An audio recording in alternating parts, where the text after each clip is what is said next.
should connect.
Okay. I think this is working.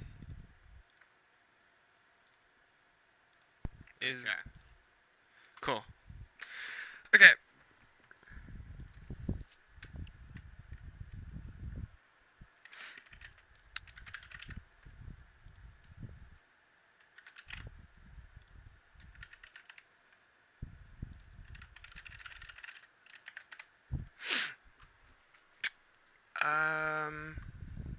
Okay. So, here we are. Okay.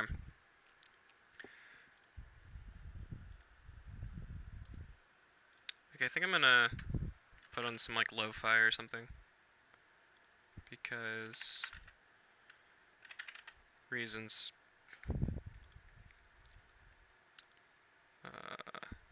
Yeah. Let's see. There we go.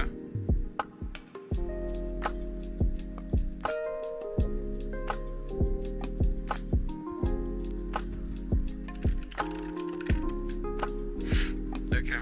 I'm terrible at streaming. So we are going to do day 8. Okay, that's actually a bit loud.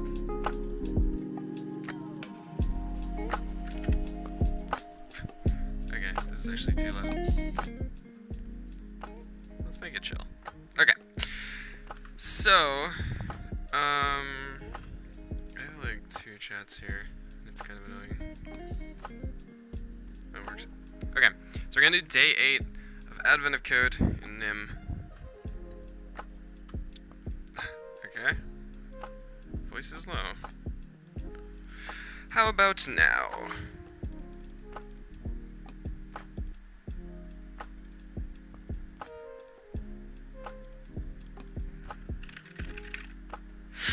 Okay, well, I'll just like leave it at that or something. I'll turn it up a bit. Okay. So, now, yeah, so we're gonna do day 8, and I wanna do it in Nim, because that's what we're doing. So first I'm gonna install nim because I have not done that. So we're just gonna do that. And then okay.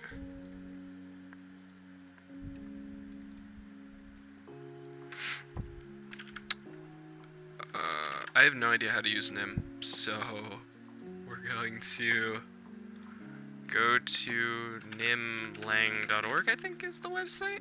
Yeah. And then documentation. I don't know, maybe the like part 1 story or something.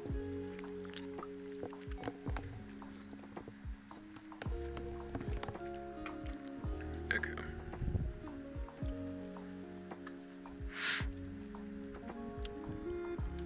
So, is there a way to make a nim project? Or do I need to do that? Yeah, actually I might not need to do that actually. Because, yeah, actually I don't think I need to. So that's cool. D8, and we'll just call it like solution.nim or something.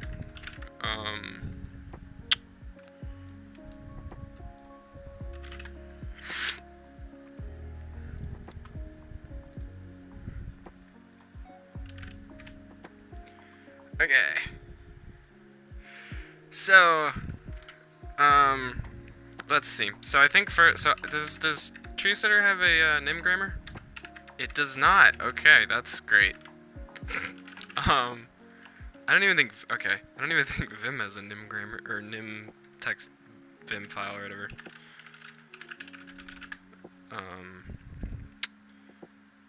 nim.vim. There we go. So I'm gonna install this. I'm also going to install, I think, a few other plugins because I want to.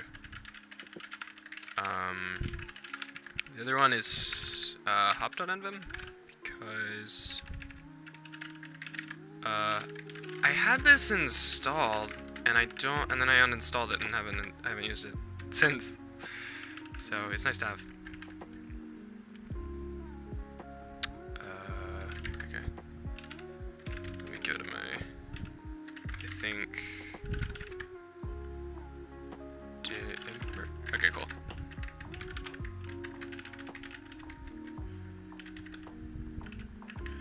So,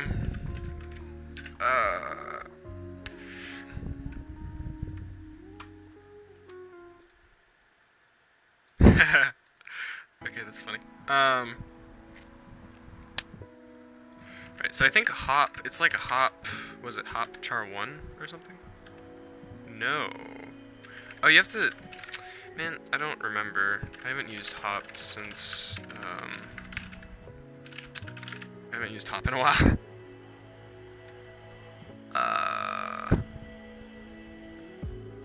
There's like a setup or something?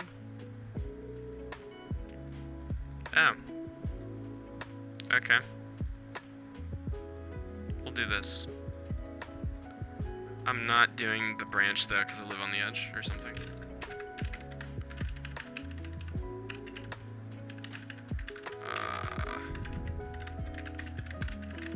Let's see. Watching someone configure their NeoVim, not fun. But then again, who wants to watch someone program either? Okay. The formatting here is terrible, but... And... Okay. So... Now...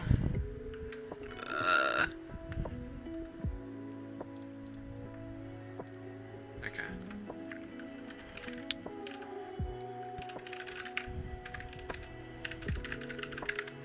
Now I think it should work. When you like hop char 1 or something. Oh, it's like... What is... Okay. There we go. Yeah, okay. That's what I want.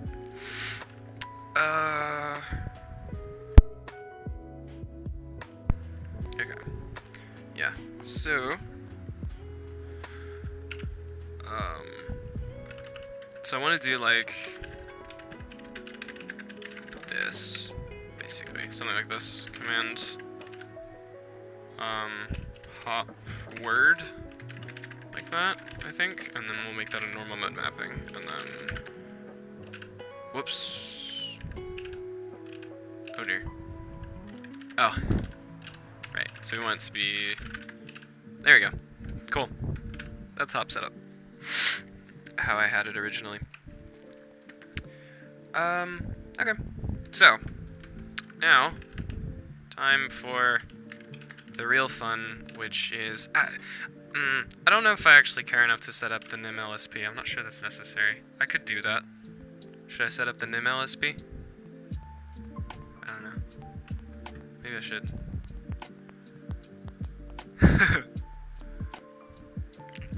Yeah, that wasn't that fast, but... well, I guess it was. I don't know. It's kind of how I like install plugins. Anyways, oh yeah, side note, check this out. So I have this is how I have my key maps. This is how I define them. I don't know, it's not that big of a deal, but I have this little function, and then it like, just, I don't know, I wrote it for like this, so I can just set the default map. So all these are no remap, and then I just define as the keys, then the mode, and then the mapping, and then you set it equal to the command. Which, like, I don't know. I just kind of, I don't know. I thought that was cool. That makes me happier than, I don't know. Anyways, so Nim has, I really don't know anything about Nim, but we'll just wing it and see what happens. So I already read through this before, which is nice because there's a lot of text here. But basically it says focus on the easy digits. The part that it says counting only the digits in the output values. I don't actually know which one here corresponds to which number, but I don't need to. It says 26 instances of digits that use a unique number of segments. So all we have to do, I think, is just look at the output part, and then just see if it has 2 characters, 4 characters, or more, or like, you know, like however many characters was it 7 characters? Yeah. And I think that'll work. So, yeah, we'll try that. But let me actually do that. Let me just like do a. I actually don't know how to print something in Nim. Like, hello world in Nim. Nim by example. There we go. Oh, it's echo? Okay. This is how you start off any good program. Is by... Can I just like run it like that? No, I cannot. Nim, you have to do nim compile, I think, and then .so solution. Okay, cool. Yeah. Yeah, Echo's not really like a... Can you call it like this, actually? I'm curious. I guess it does compile? Interesting. Okay.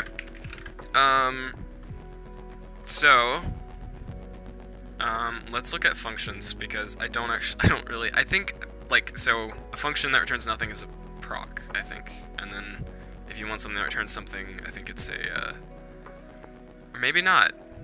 Nope, that's not actually, no, wait, is that true? No, that's not true. Oh, right, it's side effects. Okay. It's side effects. So I think proc is side effecting, and then like function isn't or something. I don't remember. But there's a difference, and I think it's like proc and then some other keyword. But we're gonna use proc because that makes sense. So let's see. Can we do like, let's see, read from file in nim, and oh, it's already in here. Okay, well, that was anticlimactic. So we'll just read from file. So we'll just put this into the input here, and then procedure. So yeah, proc is procedure. I should pay attention to the chat, probably. Now I understand. Streamers like never answer questions, and then like I'm doing that where it's like I'm just not paying attention at all. Anyways,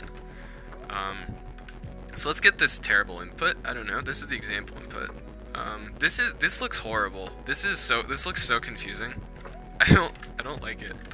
But let's just like, you know, I could probably do this faster, but I'll just do it like that. Okay. So this is fun. This is the example input. Like, what? How is this the... This is just the example. Okay. So what I'm thinking is we kind of separate it into... So we first split on this character, and then we split on spaces, and then we can get like a list of the left side. Get like a list of this side, like this side here, and then we get a list of this side here, and then yeah, and then we just count in the output the 4 different unique amounts of characters or whatever, and then we just sum that up, and then we get the answer to part 1, I think. But we'll see. So, let's see. So let is how you create a variable, I guess. Okay, var is mutable. Let is as well if you want a one-liner. What? What are you talking about, Sim? Simrat? Is that like a kind of rat? That's a dumb joke. Okay. So we'll just say let input equals read file input.text, which I already knew. Okay, I think if it has one, if it has one arg, can you just drop that? Oh, that's cool. Okay, print. I'm not sure I'm gonna get used to echo being how you print something. I don't think I'm gonna get used to that.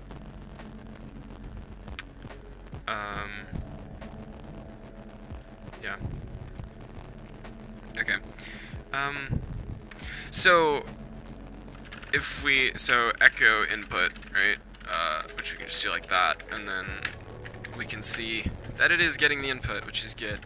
So I need a way to split strings, and I don't know how to do that in Nim, but I have to figure there's like a built-in for it. I would hope. Hey, and there is. Okay, cool. So yeah, I think I'm gonna do that actually. Let's do it. Why not? Okay, does that actually work? Is it? Can you do that? No. Echo cannot be passed to a proc var? What? What does that even mean? Can you do var? I mean, you could just do like... Well, actually, I don't know the args that it takes, so... I don't know how to turn into a proc. Well, that was a good idea. It didn't work, though. Okay. So we can just do input.split, and what is this syntax? So the split it takes a sequence of characters. What is this, actually? What is this thing?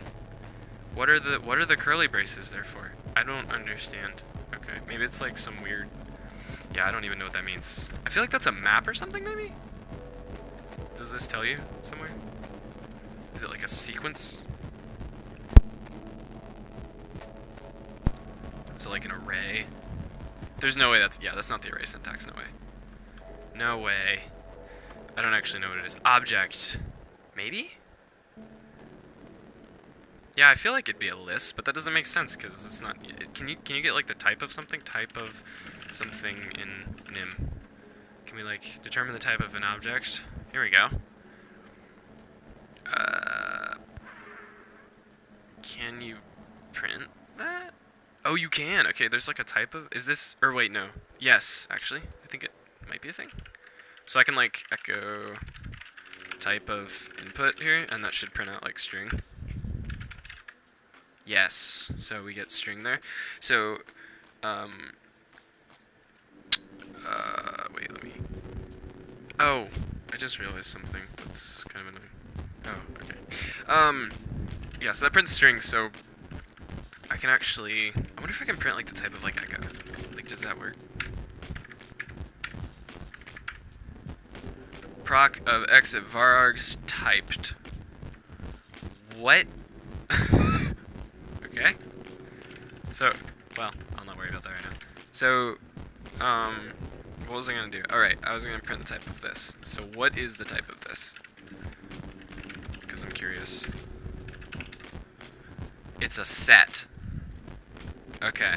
So it's a set. Whatever that means.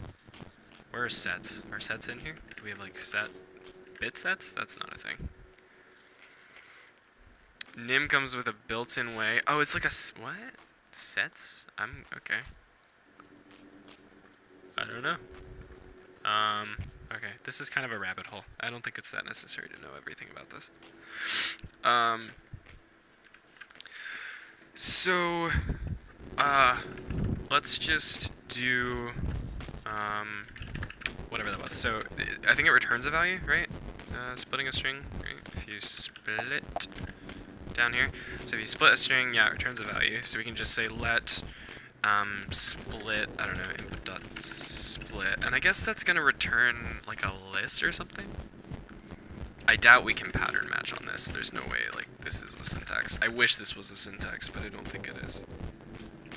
Yeah, I think that's what set means. No repeating elements. But there's no way this works. Oh, also, this is a thing. I just realized this. Or, well, I'll do it in a second. So we want to... I think this is... What is it? It's a sequence of characters. Oh, that's interesting. So wait, you can split on multiple characters at a time? Is that what that means? Is that what this does? Because then we could do this.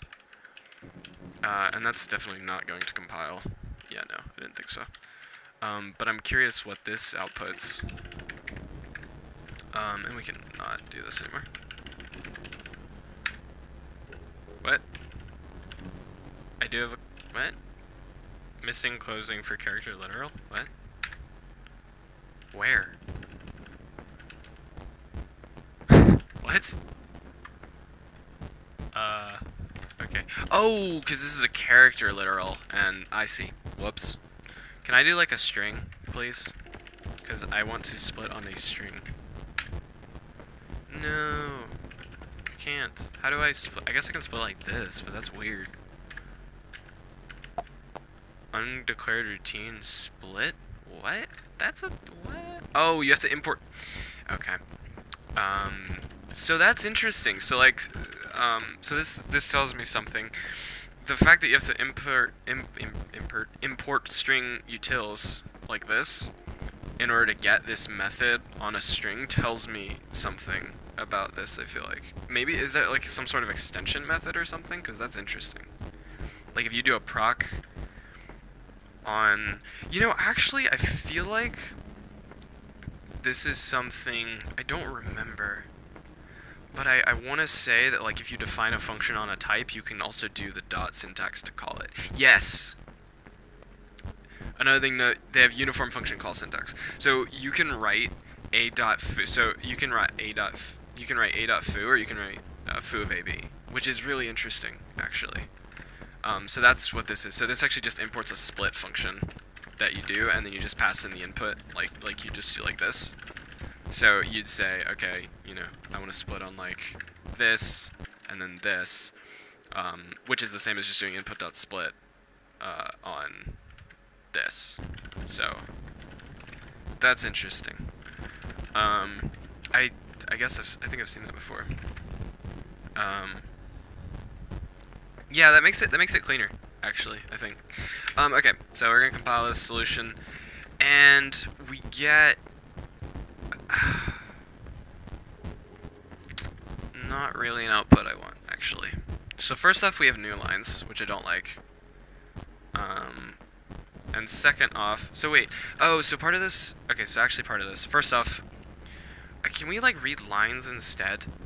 Like, I'd like to, like, read lines or something. Like, yeah, so first line, f.readline. But I don't really, meh. Oh, it has a defer. That's interesting. When the last argument is a function? Kotlin when the last argument is a function. What do you mean? Does Kotlin have a similar syntax thing? But yeah, I don't know enough about Kotlin. But it has a defer, so that's cool. I like the defer statement. It's fun. I assume it just at the end of scope it just like calls whatever you give it, I guess. Because that's what defer means. But yeah, so what we're gonna do is we're just gonna alternate syntax for passing an argument. Oh right, yeah, I know what you're talking about. Because like with Kotlin, you can do like some collection. You can do like some collection dot map, and then you can just pass it like this. And so if you have a function that like just has some arguments like x, y, z, you can also just pass a function here like that. Let's move it to the end. Defer must be something else. No, so defer's thing is like, yes, you can move it to the end, but Zig actually has a similar thing, and the whole idea of it is you can group the like when you're doing things. So like in this case sim, like you have let f is equal to open, and then you have defer is f.close. You could move this f.close down here afterwards, but this is nicer because you can see right away that you're closing the file after it goes out of scope. Rather than like this, and I'm guessing defer probably if you have like if an error happens, I'm guessing that this will still run. So it's like a finally clause or something in a try catch. I don't actually know that, but I'm guessing. I would assume that that's what that does. I know Zig actually has defer and error defer. So like error defer is if an error happens, it'll do it. I actually don't know why those are separate. To me, I feel like those should actually be just the same keyword, so you don't have to like choose. But it's not, so that's interesting. Anyways, this is Kotlin syntax, so we're gonna get rid of that. So I'm not gonna do the multiple split. I'm actually curious. Can I pass this? I actually just did this. It's not gonna work. Okay. What we'll do is we'll first. So I actually want to try something else. Can you shadow declarations? That's the question here. And honestly, all this could be avoided if I just put the list in the just embedded it in the code. But I don't want to do that because I'm weird and I like to spend time doing stuff like this. Okay, redefinition of input. So you can actually shadow declarations. That makes me kind of sad, because it makes stuff like this not as clean. But that's okay. So we'll just do this and then dot split, and we'll split on. I guess if you pass one, can you just pass one argument like that? Does that work, or is that not going to compile? No. You have to pass it like this. So we'll split on this, and then what we'll do is we'll split on this. Oh, so actually, you know what this probably does? If you split like that, it probably flattens the list, which I actually don't want. So we're not going to do that. I mean, I can look at it and like echo input, but I think we know how that's going to work. So what we get here is we get a list of the left side and then the right side. Yeah, and it flattens the list. Which, I don't know, that might actually be okay. Is that better? I'm not sure. What do you think? Because if I did... Let's think. So I want to I want to split new lines so we get a list of these, and then I want to split based on each of these. So we could just do it like that. Yeah, that works. For line and input, can I now do this? I think, doesn't this have significant white space? I think Nim's like that. It's like Python, which is like ew, but no, I'm just kidding. It is actually a lot like Python. Line. Can I do this? Does this actually work? I think you'd have to do. And that is.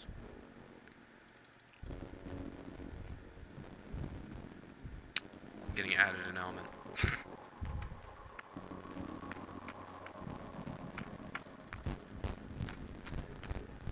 Okay, one sec. Detour? I have to see what the performance is for this real quick.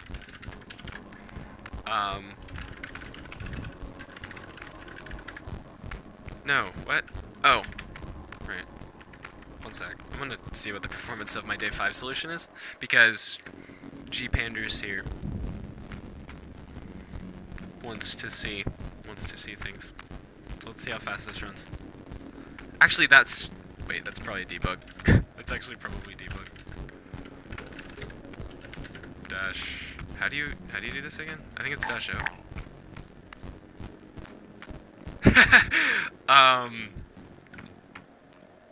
I don't remember. Oh wait, okay. There you go. Okay. Hyperfine solution. I'm gonna do a more sane warm up than 500. Dude! Why is your solution so much faster than mine? Oh my gosh. Why? His solution is like 7 milliseconds. What? What? I'm gonna get distracted. What? Oh wait, you know what? Actually, this is... You're doing both parts. I'm gonna just do one part now. Thank you. Okay.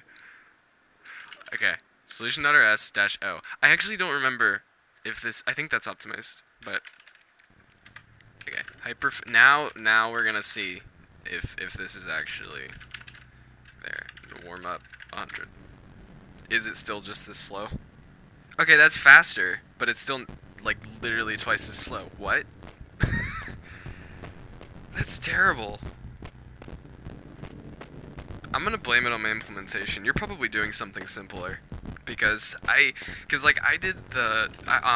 I have no idea how this works. I really don't. Because I did this thing here, and I think this is overkill, because I'm pretty sure there are some assumptions you can make, because the slope of the line is always like 1 or -1. I'm pretty sure that, I don't need to do all of this work, so I'm gonna blame it on my implementation being like bad, because Rust should be just as fast. Or I would think it would be. Anyways. There's that detour. Now I feel worse. Okay.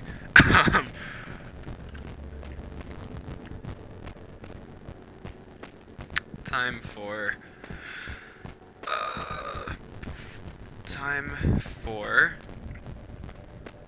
something. Right. I want to see. So first, I want to see how to concatenate a string. I need to be faster here. I'm taking forever to do this. Is there like a concat method or something? Nims concat strings. I'm curious. Oh, address operator. Okay, that's a weird use of the address operator, I feel like, but it's fine. So this is valid syntax then? It is. Look at that. Okay, so what we got is, well, that's good. That's very good. Look, yeah, that's horrible. Okay. I'm actually gonna do it like this so that I can do it like that. Okay, so we got each line, which is cool. And then when you wake up. Okay. So what we're gonna do. How long have I been going? I haven't even done like anything. No wonder these solutions take me like hours. Okay, so we want to split each line here. I want to like fill up a vector or something, like a list. I don't know what nim does for that. Array. Can we have like a variable length array of sorts? Or is that not a thing? Like a list? Variable length array nim. Is that not a thing? That'd be terrible.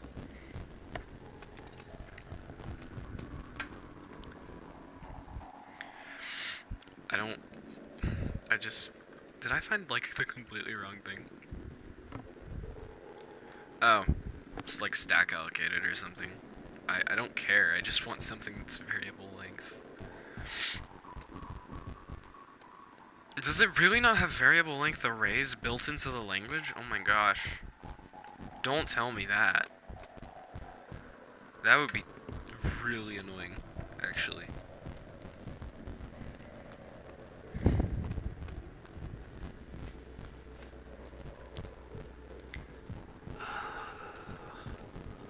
How do I... Okay, it might not actually matter. It might not actually matter. I don't know. I don't know.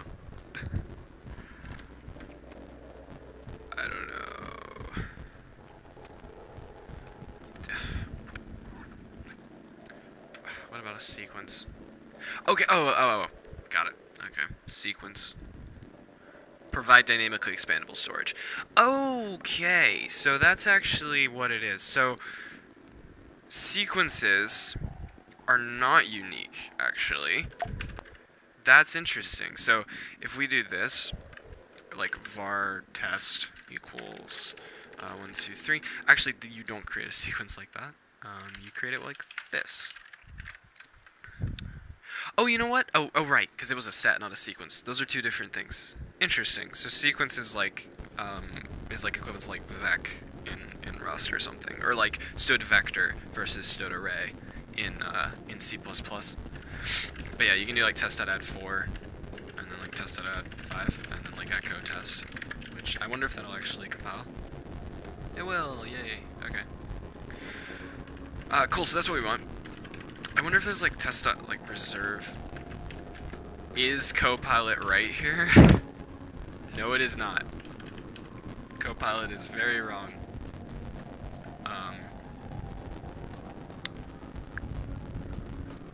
You know, honestly, I don't care. I don't care to reserve the capacity. It's not worth it. I don't know if I need it anyways. I feel like this is peaked at like 2 viewers. This stream. Okay.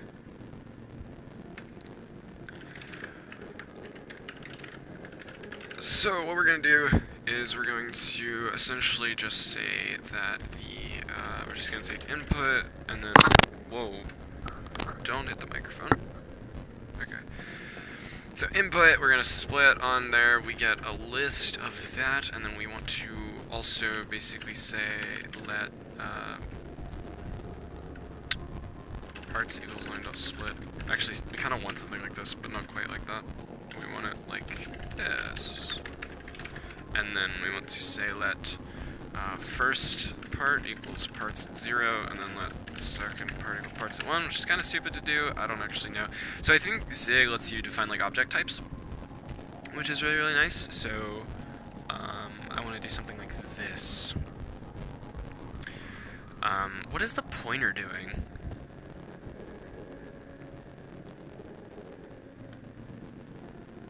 What is pointer doing? Oh, I guess it's like a... Interesting. What is the difference? Let's just go like the Nimling website to like see what their like example is. Oh, you don't even need that. Okay, that's weird. I don't know. I don't know what the pointer does. I don't know the difference. So we're just gonna define like a type, which is just gonna be a line or something. We'll just say like, we'll just call it line. I don't know. I don't have a good like name for this. And then we'll just say like, not name. We'll say left is string.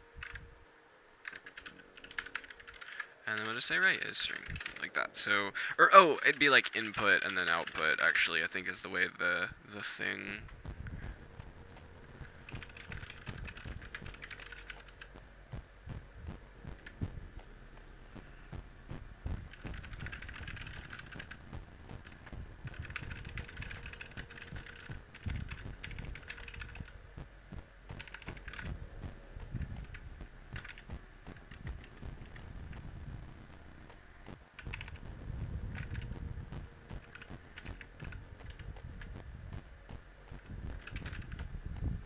Okay, so we're gonna have the input and the output, and then what we're gonna do is we're just gonna say like, wow. Okay, so that's how you created. That's how you create a person. So what we're gonna person? What? No, line.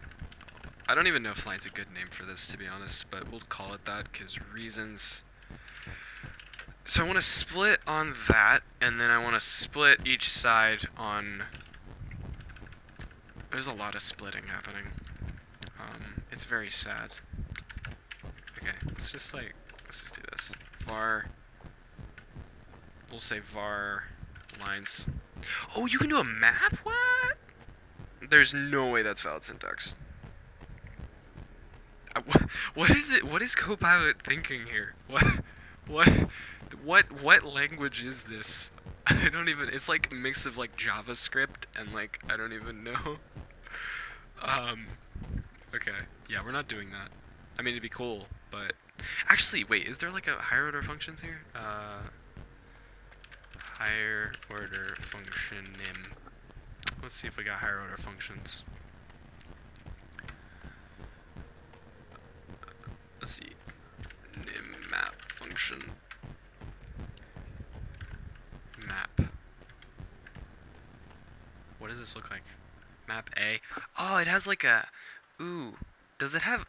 Well, I'm not convinced. Oh, you know what? It's probably like Python. It probably doesn't have multi-line closures like that. Or closures or anonymous functions, whatever. Same well, actually not the same thing, but close enough. Okay. So let's just I don't know. I think Copilot's always drunk, to be honest.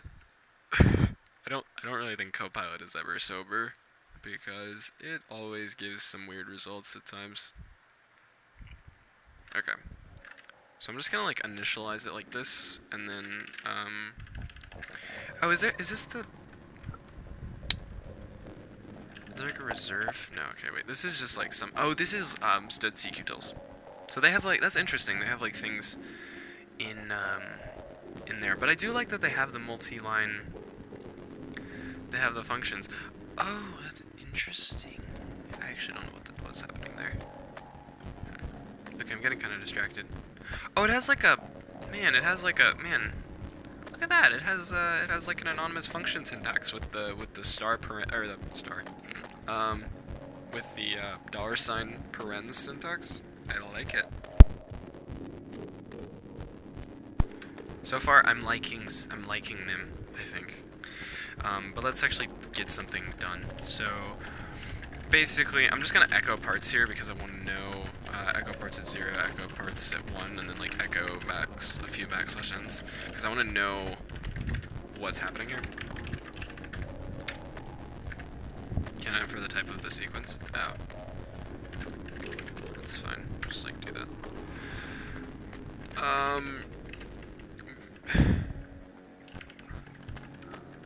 Right. Oh, that's each line. What? BE. Oh, it's splitting the line. Oh, duh. I was thinking it was splitting on this. Okay, let's try that. Yeah. So there we go. There's this like thing. Is there like a trim function or something? Because I want that. I want whatever that is. Trim. String impl? Strutels. Is there like a trim? There is a trim. Or maybe not. Wait, no.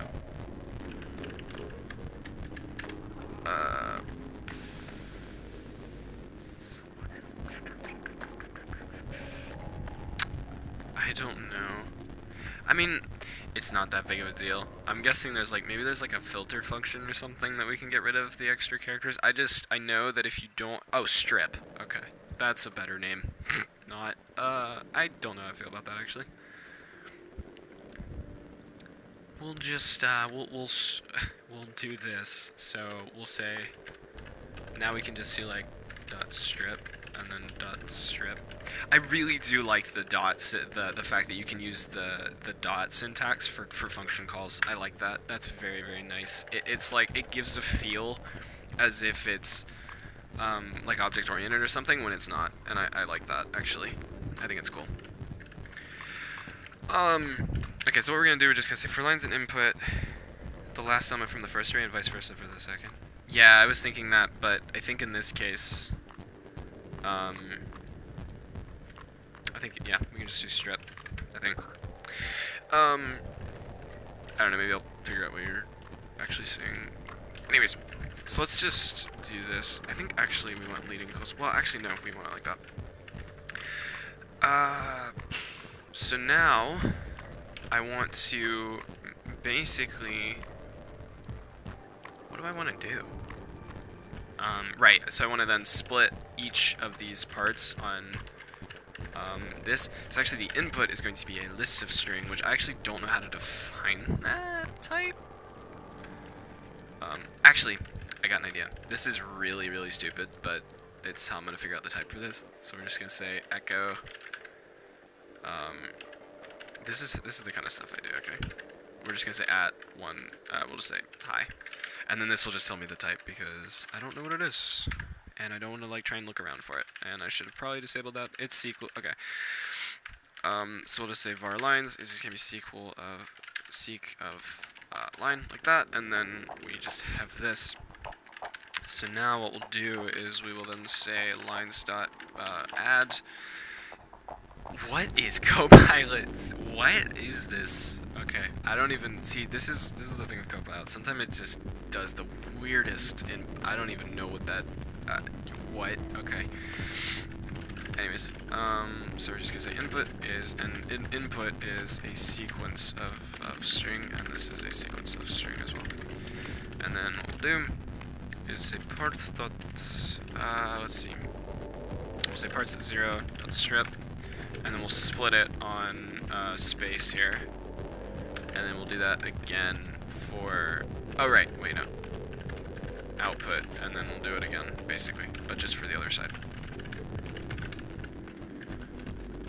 Like that. And I think...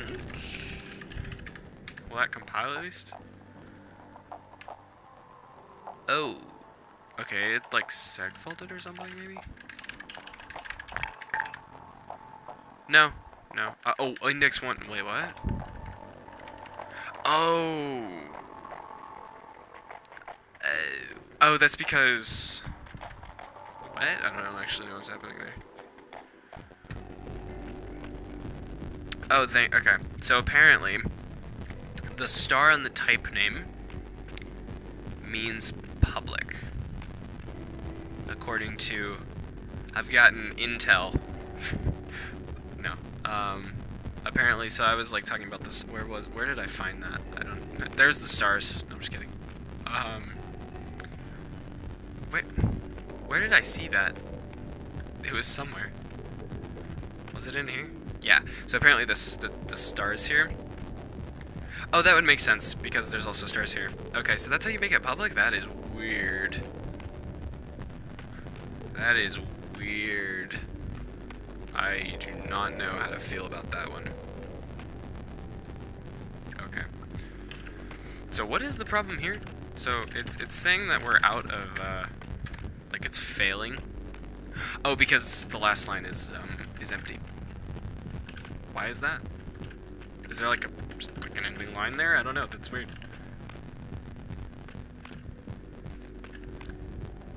I don't know. Oh, I guess it'll split on the new lines. So, like, is there, like, a way to do, like, I don't know, like some sort, so let's just, like, remove the last element or something?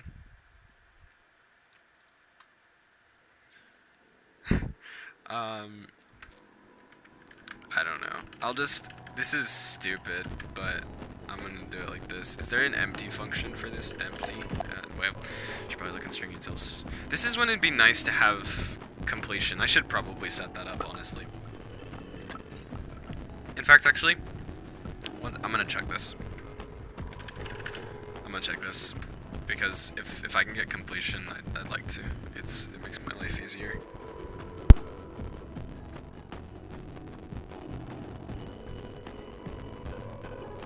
What am I doing? What am I doing? There we go. Nimls. Nimble. Do I have Nimble installed? Does it just like happen? Nimble? I do. Awesome. More packages installed with random language package managers. What? No local packages.json found, and download it from internet? Okay. Whatever that means.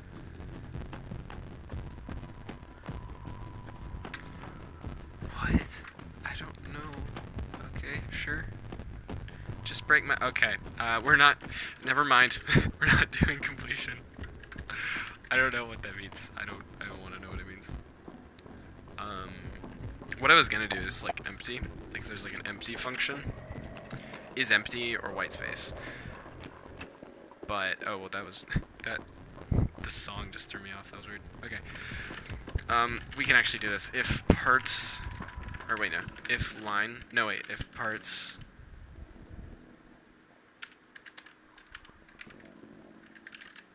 Is that what it equals?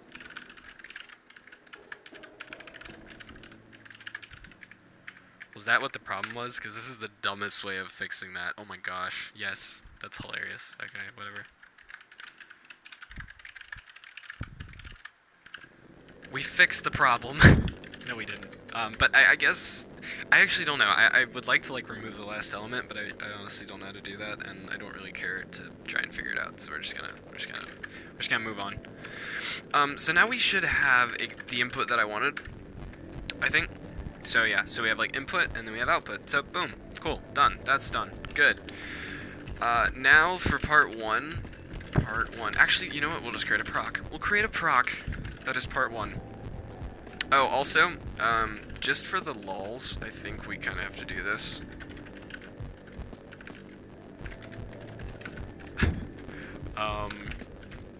This is stupid case or something. I don't know what we're gonna call it. One of y'all create a name for this. I don't know what to call this. But if this compiles, oh my gosh. The fact that this works is just wow. It's hilarious, honestly. This is so memeable or something. Why? I don't know.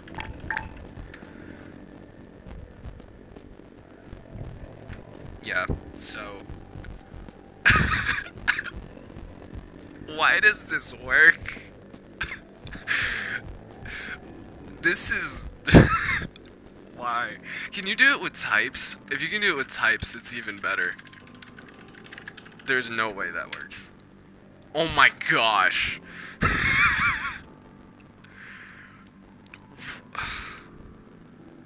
Wow. So it works for types too.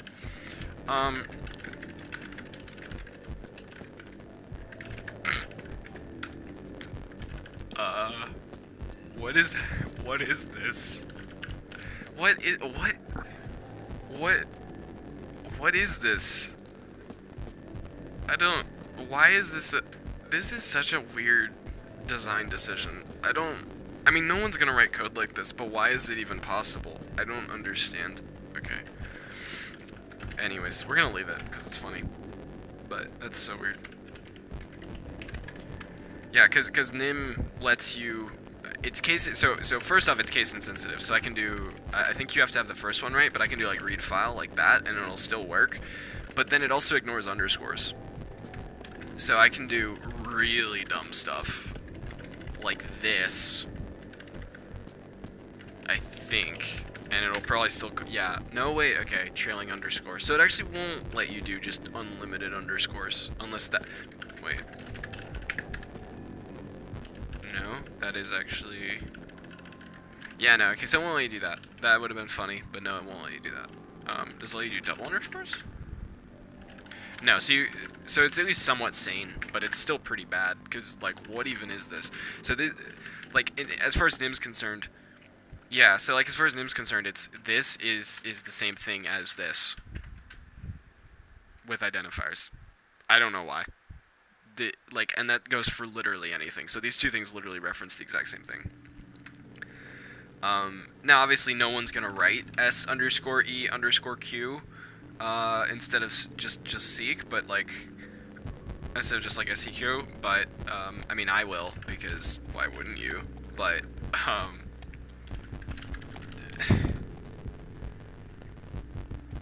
It's so weird to me that this is a thing. Like, yeah, I mean, I guess it makes sense if you want it there. So is it even literally? I guess it even works with like user-defined types, right? Like I can do this and it's still gonna work. Well, yeah, like what? That's so weird. Okay, well, anyways, I'm gonna stop messing around with that. It's just fun. Guess you could say he live under accept score. What? That was Mavish. What does that mean? I feel like that was a pun there, but I don't understand. I'm confused. No, we're not doing that. Okay. So part 1. So what we're gonna do is we're gonna see for line and lines like Copilot. What does Copilot want me to do here? Some of it's useful, I guess. Yeah, some of it's, I don't know. Anyways, we'll just do this. So like, well, actually, I'm gonna complete this, but none of this is actually gonna be useful because I don't even. Okay, so this is the kind of stuff Copilot does. If input.size is equal to the output.size, then we count 0, and then we go over the input, and we set, and we count. What is happen? What even? I don't even know. I'm not even gonna. I don't even care. At least got this part right because I might want to do that. I don't know. But yeah, so what we're gonna do, line input. So what I'm gonna do is I'm basically just gonna count. I'm guessing there's like a count string function or something like count. Yes. No. Length maybe?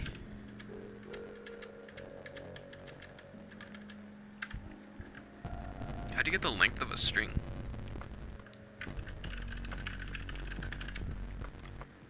This is one of those things where it's like length.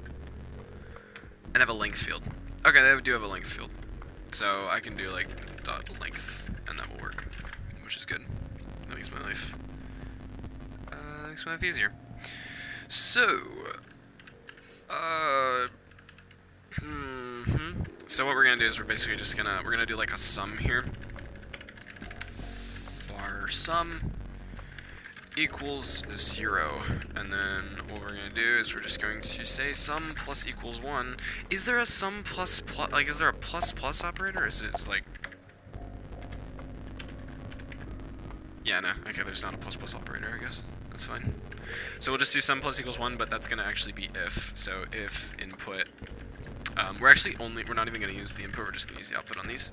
And then we're just gonna say for thing and output, we're just gonna say if it starts with R, we're gonna parse an integer. What? Okay.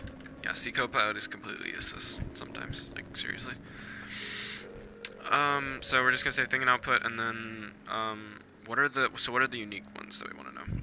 So if it's length 2, 3, 7, we'll just say if. Okay, we'll actually set this to let len equals thing.length, and then we'll just say if.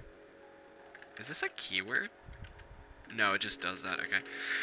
If length equals 2, or length equals. I like the. I don't see. I'm not sure actually if I prefer the or just like as a word, like in Python and I guess Nim, or if I prefer the actual just straight up just this, or this. I mean, it's literally the same amount of characters, and technically this is harder to type, but I don't know. I kind of like. I don't know. I'm just kind of used to that, but I don't know. Okay, so if it's 2, 3, or len. Wow. Okay, how did it know 7? I don't know. That's weird. Okay, len conspiracy theory. Time or something. And then len equals 4. I actually want to put that back here because it makes more sense. I feel like. Okay. So now we're just gonna run. We're just going to return sum, I guess, and I think we need to add that to the part, which is gonna be like an integer. And then what we'll do is we'll just say not print. I gotta get used to that. Part 1. Length for type what? Undeclared field length. What? Is it this? No. Okay. It said there was a length built in. They have a length field. Where is the length field? I don't know. It's a phantom field with the built-in len procedure. Oh, I should probably read. I should read. That's... yeah. Anyways, we're gonna pretend that didn't happen. Length is going to be thing... or we're gonna go Python all the way. We're gonna call this L. Len of thing, just so I don't have to write it over and over again. And there we go. So 26, which is the right answer to day 8. 26. So now all we have to do is I'm just going to move input.txt to example input.txt, and then we're going to open up this. We're going to make it a new file, and then we're going to get our puzzle input, which is massive, and then we're going to use that instead. 421. I mean, spoilers, I didn't say anything. Bam! Part 1 is done. That was actually not that hard. Most of the difficulty there was nim. Okay, cool. So, now part 2. This is gonna be a nightmare. I'm almost certain it's gonna be a nightmare. This is going to be a nightmare. I do not use uivonim. I will 100% agree, like 100%, there's no conspiracy theory, I don't use uivonim. I really just do not use it. It's terrible. Maybe I should use it for the stream. I don't know. Maybe I should just use it, but like I really do not use it at all. So that's fun. I don't know why. Actually, I do know why. It's not great. Like, it has the, it has, like, it could be great, I feel like, maybe, like, for an Electron app, but I don't really care to put much time into it, because it's Electron, like, that's true, yes, you should, you know, eat your own dog food, as the saying goes, but, like, I just don't, because I don't care, and plus, I mean, I'm planning on using... No, I do not. I use the terminal. Yep, I use the terminal. That's funny. I actually have an idea of how to remedy that, but that's kind of another day. But anyways, yeah. So like I don't use uivonim because it's actually kind of buggy and it's Electron, and I don't really care to improve it because I have other plans.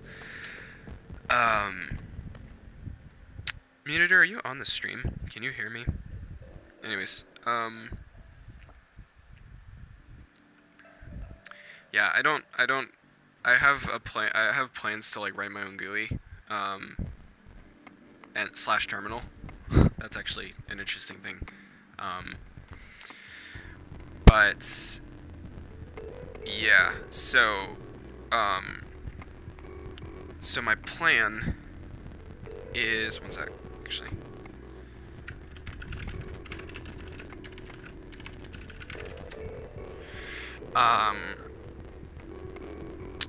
My plan is to, so, I'm thinking, or I'm actually waiting, because I'm curious if one of the, yeah, so I don't actually use uivonim just because there's bugs, and also because it's Electron, and I don't really see much point in working on an application that I'm just going to deprecate or not work on in the future anyways. Okay. But yeah, so that's why I don't use uivonim. But I actually have a plan, so like, obviously I use a terminal because, I mean, like, the terminal's just really, really good, like, I don't have any reason not to. It's the best thing, I think, the best way to use NeoVim at the current moment. But I have a plan of basically, well, actually, you know what, I might not say it on stream.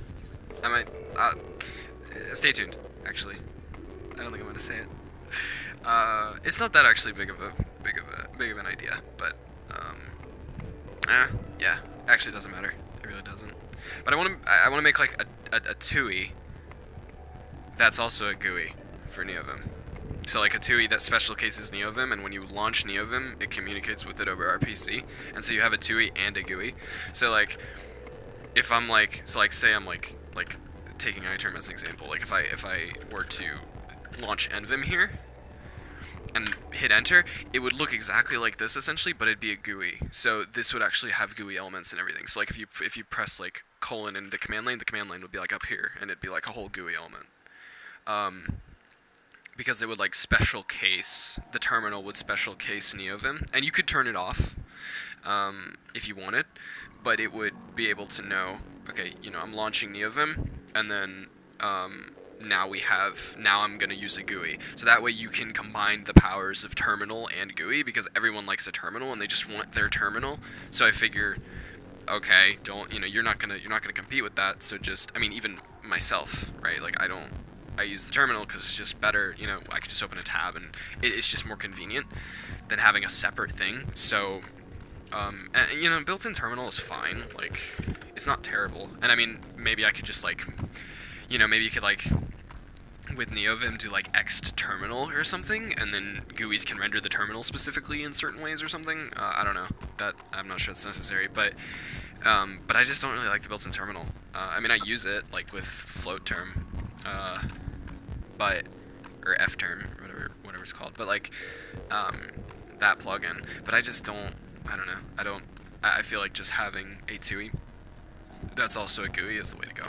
But that's a project that that's gonna be a while. We'll see if I ever get it done. But that's my, like, that's what I want to do, but I haven't gotten to it yet. Partly because I need to, and I probably won't do it on this. I probably won't do it on this stream. Well, I definitely won't. But if we go to this guy's GitHub, MSDF Gen, I need to rewrite this in Rust, essentially. Or I'm going to try, because, first off, I don't like C++, and I don't really want to interface between C++ and Rust, and I'm probably going to use WGPU. Yeah, so that's, kind of my goal.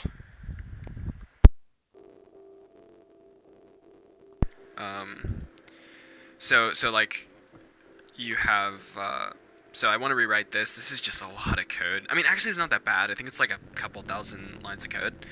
But it's like object-oriented in C++, and trying to make that Rust is like not fun.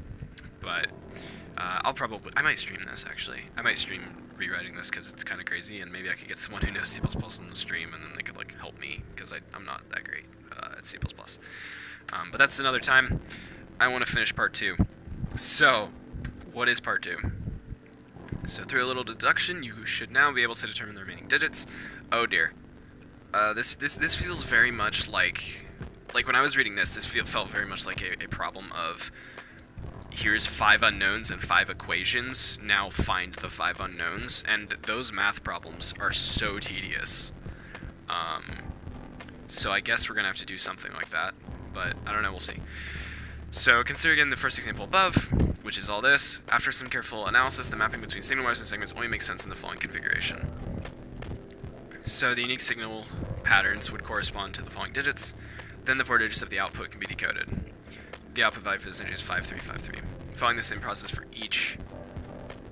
So oh my gosh. Okay, so what you do is you figure out the output values after deduction from the input values, and then you add them all up. For each entry, determine all the wire segment connections and decode the 4-digit output values. What do you get if you add up all of the output values? Oh dear. This is gonna be fun. So, usually, I actually don't know. I might try and sketch this out, which obviously y'all won't actually be able to see, but I don't know. Okay. So we have the unique numbers. I'm gonna have to write this down somewhere, actually. I'm gonna have to do that because I can't. I don't think I can. I need like a piece of paper or something.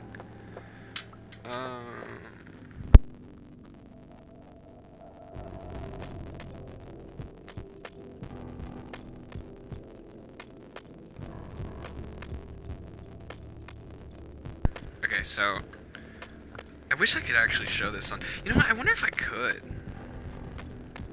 I feel like I could potentially show this on stream somehow with like Apple's AirPlay thing, because I have like an iPad that I can like use to sketch it, which I kind of want to do, but I don't think I need to. I think I can kind of like explain it as I go, what I'm thinking.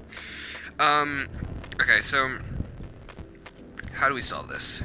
So we need to like find some sort of how do we do this? So we have AC, ED, GFB. So okay, so here's the thing. So we know a few things. We know that 3 characters is a we know that 3 characters makes a certain number, right? So here we know that that's unique, right? The only thing, right? So like dab, we don't know what D means, we don't know what A means, we don't know what B means, but we do. So we don't know which of these segments it is, but we do know that. Now, actually, we do, obviously, because it's figured out for us, but because this is just an example. But we do know that this is going to be a 7. So if there's 3 segments, we know it's a 7, because that's the only thing with this 7-segment display. That's the only thing that's going to be a number 3 here. Or, I mean, not number 3. Whoops. 7, right? But we don't know which one of these segments corresponds to which, so we need more information for that. Now, the way to do that is like with math, you know, if you have an equation of like if you have like an equation of like something is equal to x plus y plus z, you need other equations that all contain that contain like x and y and stuff in order to figure out. You need 2 other equations to figure with just those, you know, x, y, or z, or you know, 1 or 2 of those or whatever. But like, you need that because in order to solve it. So what I'm gonna do, so this is gonna be, I don't actually know how to do this. I don't know. Okay. So we know things. We do know things. So we know that 2. Wait a minute.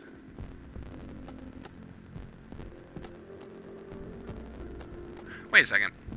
So the unique ones are easy. The unique characters are like super easy, actually.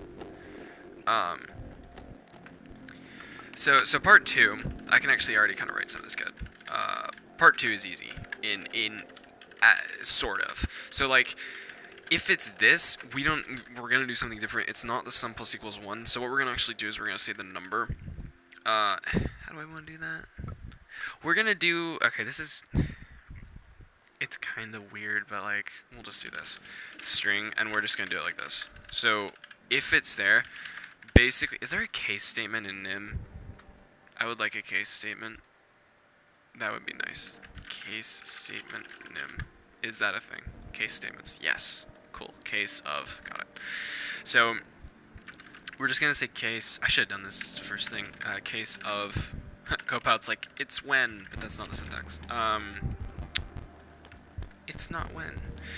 So we're just gonna say case L, and then we're just gonna say like of. If we have 2, then we're gonna say output, and this should, or not output. Well, yes, output. No, not output.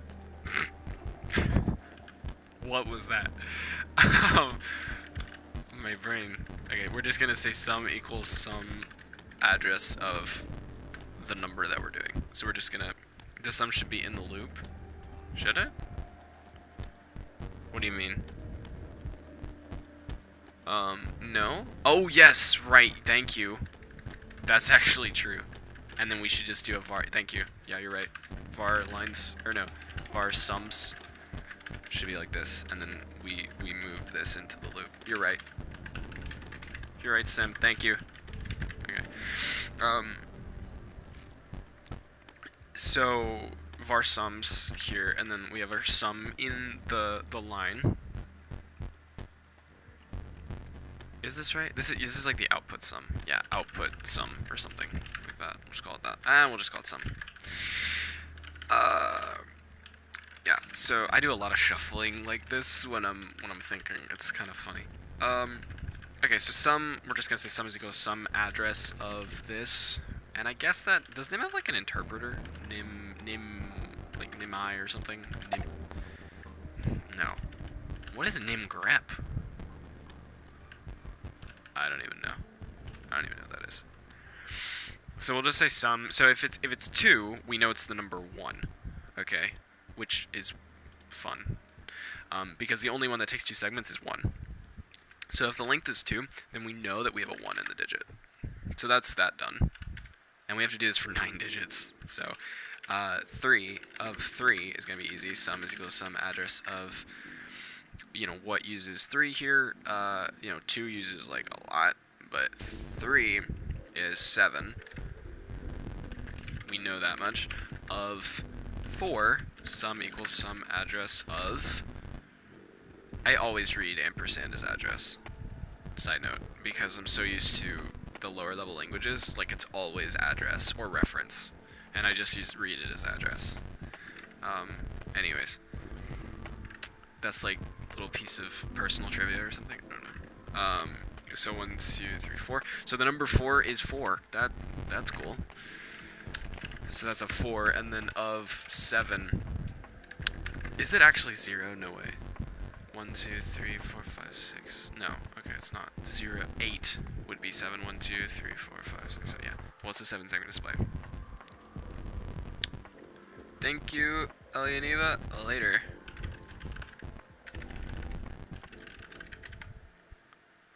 Okay. Let's see if I can. I hope I can solve this.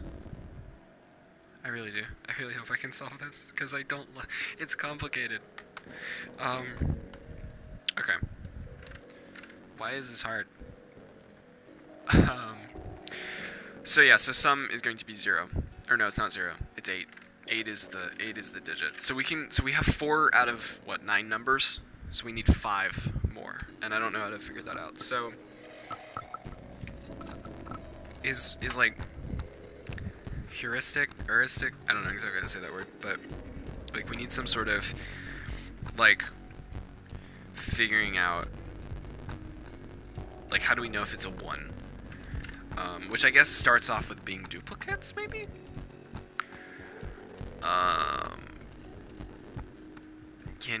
Maybe. You might have to drop a hint, honestly, Sim, because this is gonna be interesting. I'm not sure, yeah. So, I feel like we need more, like we can get more information from this, but again, this is the output. We need to get this from the input. How does that work? Okay.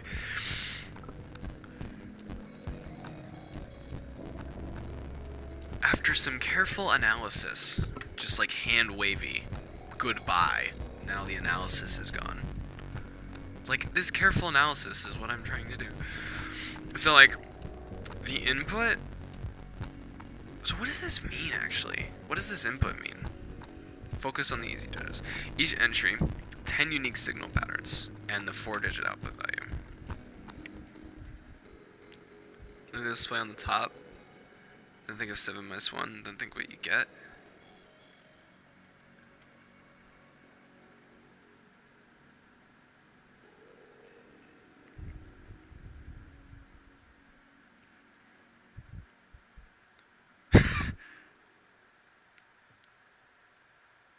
I feel like that's like a roundabout way of trying to tell of like, okay, I'm gonna leave that for a second. I'm gonna just continue down my thought process here. Because I think that's, yeah. Anyways, so what this is doing is it's giving, okay, so my understanding here is the input is, this is a series of random, I don't know, that it inputs. This is like wire signals, and then after these wire signals have been sent, then you get this number on the screen. Is how I've read this. That's how I understand it. So if we take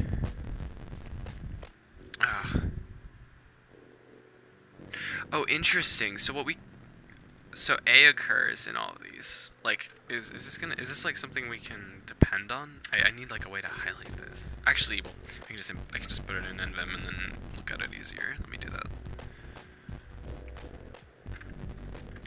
So like if we just like paste this here. So we can see that like A, right? We know that this is a 1, 2, 3, 4, 5, so we don't have anything here, but we know that this is where it occurs in a 3, which is a 7, so we know it occurs in a 7, right? And I guess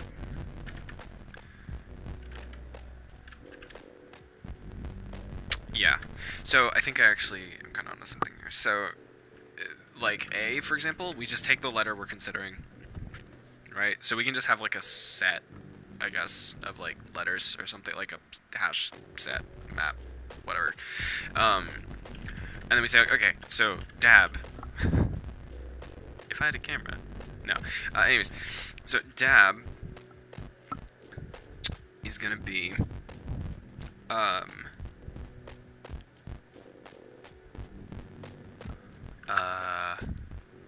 right. So dab has A in it. And so we know this is a 7, so we know A is somewhere on the 7, right? Oh, you know what? I actually have an idea here. Let me think if this will work. So we know it's in one of those locations. Then we know it's in 4, which means it's also in 4. And if we look at 4, okay, well, what's the intersection of 4 and 7, right? Well, we know that it's gonna be in here. 1, 2, 3, 4. Yeah. So, is this the same? Wait a minute.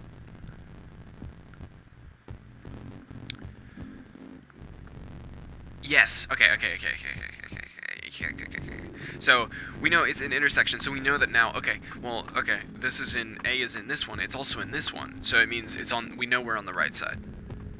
Then, and then it's in 2. And that's in 1. And that doesn't give us any more information. So then,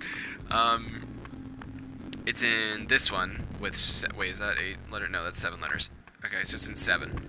And where is, or no, it's in 8. And where, but that doesn't, wait, that doesn't help. Because we still know we're just on the right side, but we don't know where.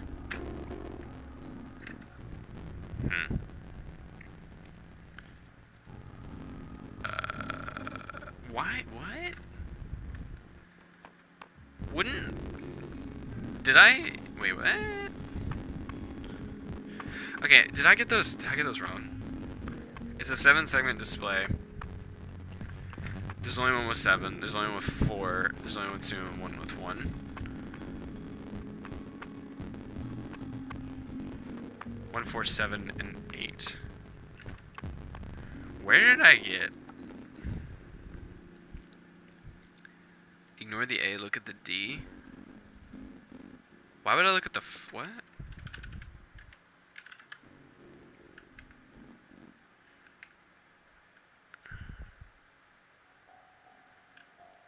Then look at 7 and 1.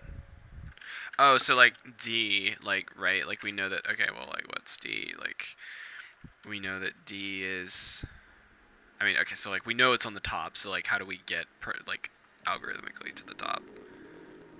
And then D is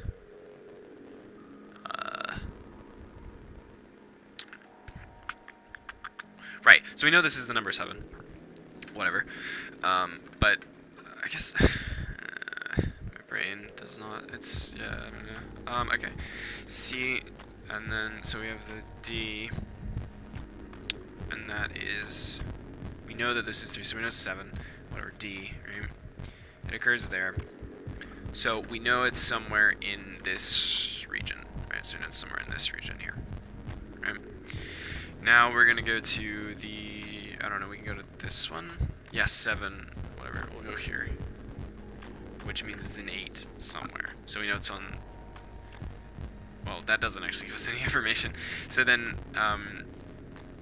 once you know, so like 3, 4, 5, 6, which isn't gonna help us. 1, 2 doesn't occur, so 1, 2, 3, 4, 5, 6 also doesn't help us.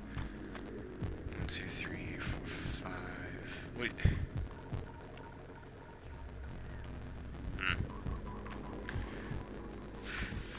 4. Does it occur in one with 4 somewhere that I can like use instead?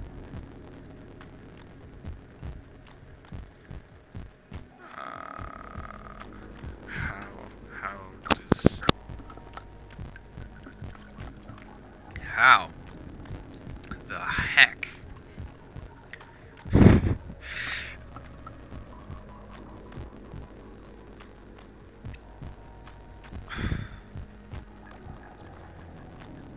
Okay, I'm just gonna write. I'm gonna write out the length of each of these.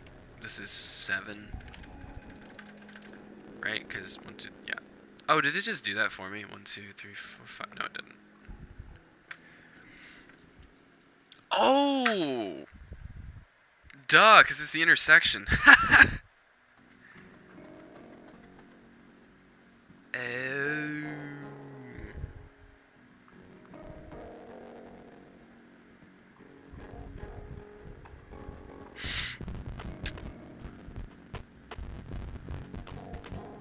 How does that extend to?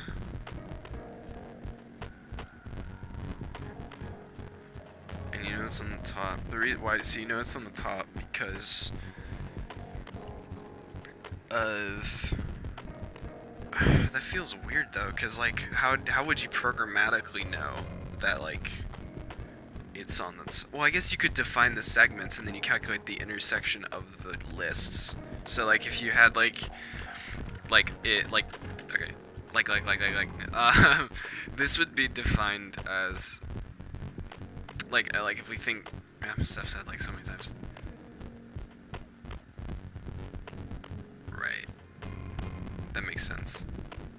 And then like have an assignment to each of the numbers and stuff. But I feel like if you had like a segment list or something. So like if we had like okay later I'm gonna be alone.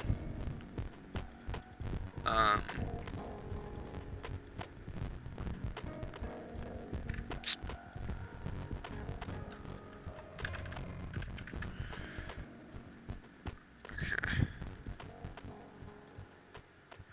So this is gonna be interesting. So I'm thinking if we had like segments or something. So if we had like one, we could number each of these segments to be something. So like we could have like top, right, bottom, left, middle, left, or something. And then like we just map each of these out.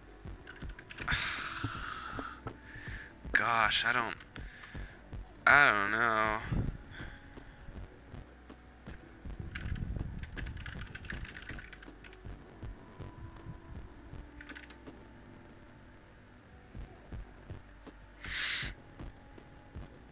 How do I count as like a, that's funny.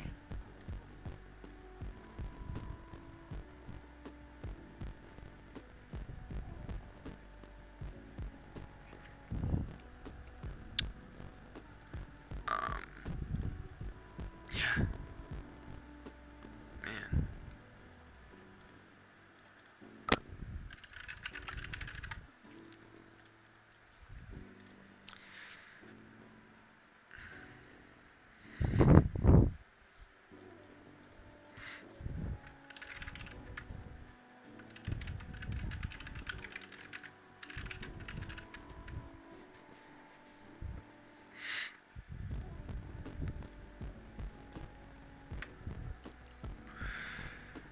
Oh dear.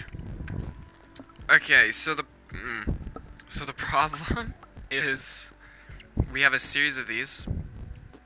What is it? Oh, that's 0. Okay. That makes sense. Yeah, I can see it if I look on the stream thing. That's easier to see. It's easier to see if I do this. Anyways.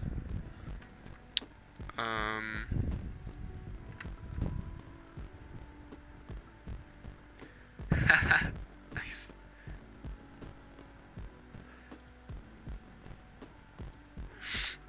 Like got my stream like on top of. That's awesome. Okay. See someone struggle while you struggle. The struggle is mutual. Okay. So, oh my. This is interesting. So what I'm thinking is.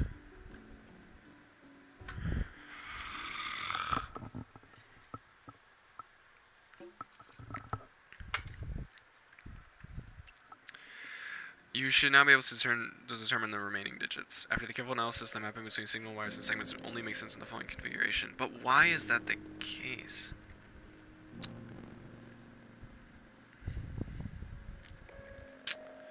Man. Oh, dear. 61.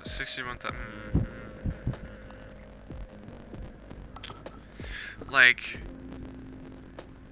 the intersection.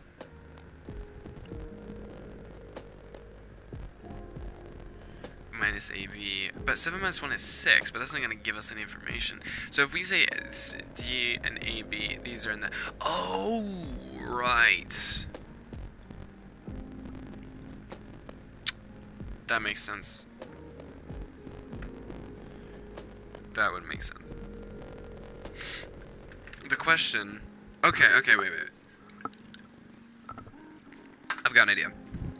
So if we have like a segment, I want to type here.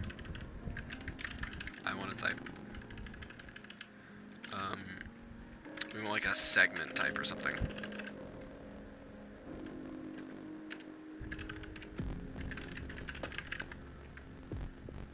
Letter is equal to segment to me. A is step right, so AB is 1. Right. But what I'm saying here is like so if we have DAB and we don't know or well actually let's take a number that we actually like don't have already. So like we have FBCAD, right? 3 here. We know that if we take FBCAD, right? And then we subtract ZAB, right? We get what? We get FC. This is weird. But like FC, right? So we know that B, A, and D are all there, and we have like FC, and that I don't know. Which would give us like the part of like man, this is freaking annoying. How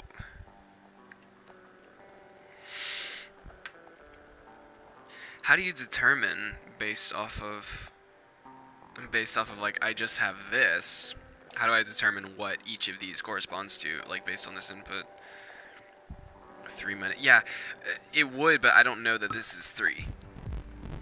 Like at this point I don't know that FBCAD it means 3, and I need to deduce that based on the ones I do know, which is these 4. I know what 1, 7, 4, and 8 are, but I don't know what all the others are. So I need to know that like what segment corresponds to what. And Sim was saying like subtraction, but that's not really helpful. Sim, like I don't understand that really.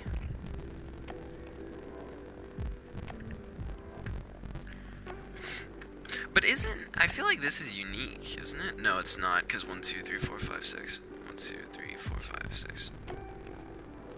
Yeah, so that's not unique. Rip. Sadness.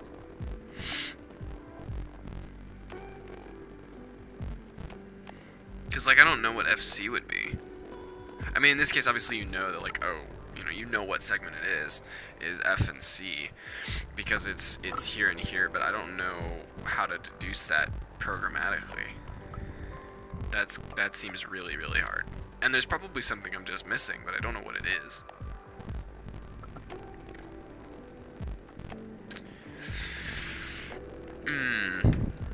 Because, like, let's see. So, like, DAB, we know that DAB are used in here. Oh, wait a minute. Wait, so if DAB are in here, we know that it at least lights up the same ones as a 7. Right? And we know that FBCAD is a 3. So we know it at least lights... Oh! That's right. So we know that because there's that intersection, we know that it would have to be...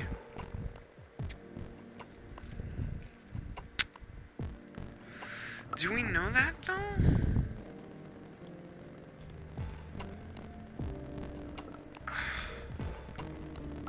So I guess you start with the ones you know, and then deduce what those segments mean, and then you can deduce the rest of it. That would make sense.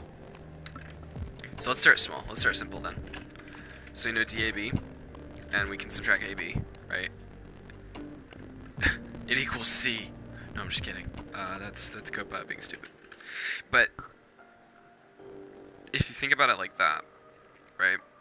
We have D. And so we know...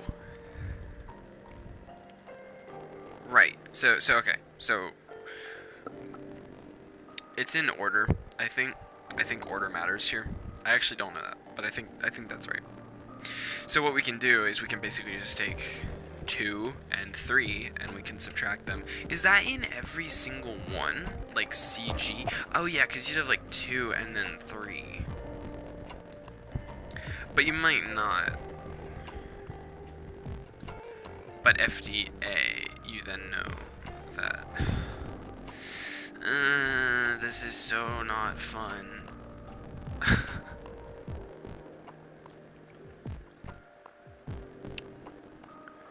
This is so not fun.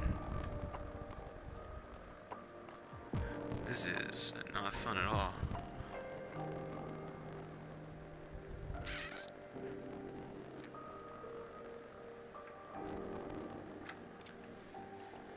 Any ideas, Maeve?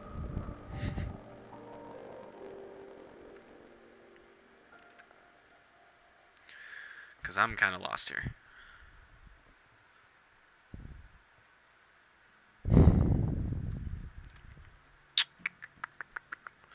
Because, like... Oh, I guess it's based on the input, isn't it? Yeah. Will you always... Can you assume... Yeah, I guess you can assume that, actually. So, like, if you have, like, CG and CB, or GCB or whatever, you know that GCB is 1 and CG is 3. So you have to build up, like a sort of thing, like a sort of, we know, like, yeah. Okay, I've got an idea. So...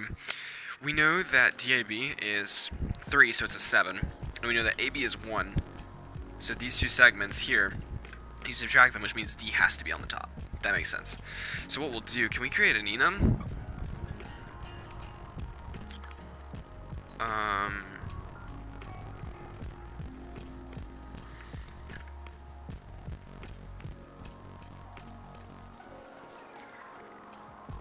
Let's just like try something.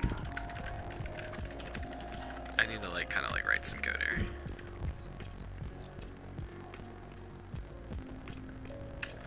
Thing dot. I want to like filter. Is there like a filter function here?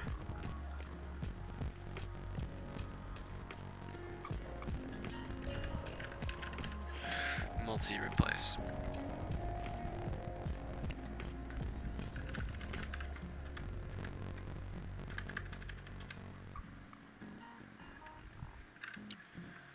So just want to replace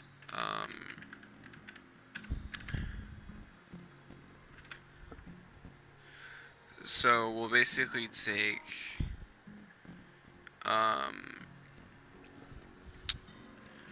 we need the input basically. So like for input dot filter, I guess, and like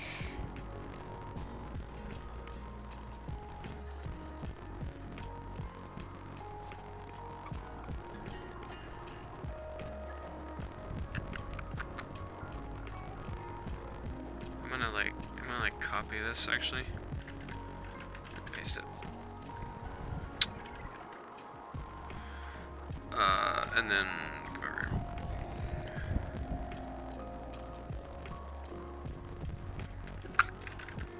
Filter here.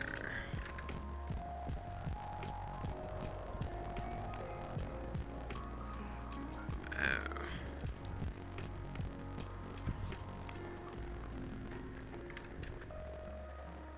CQ cells, that's what I want. Filter colors, proc, X, string, all that stuff. So, I want to filter out all the, I want all the elements that are, CQ gels. So we'll just say like input, or line.input.filter, proc, X string, like, I want X, which it's not actually, is it a string? Yeah, it is a string. And then we just want to say like, X dot, we just like say like length of X equals 3, or length of X equals 2. Because those are the small ones. So we want to basically say like let,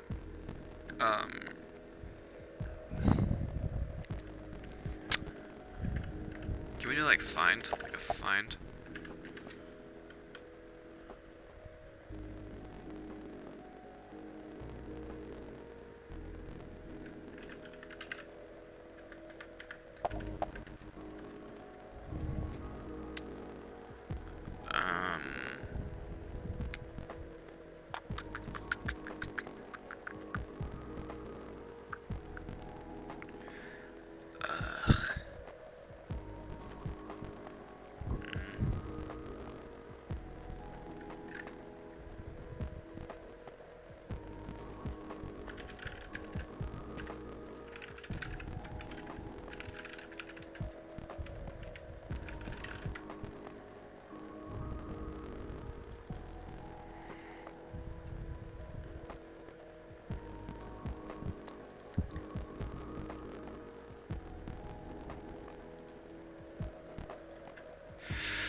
There's a sugar module? What?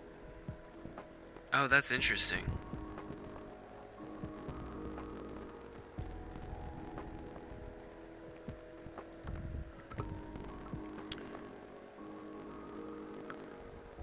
Oh, Maeve, do you want the test case answer for that? Because I can give it. Actually, I think I have it.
let's do this.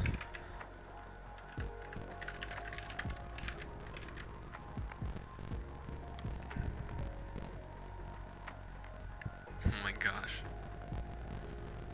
It's a long time for an answer. It is a long time, 4 minutes.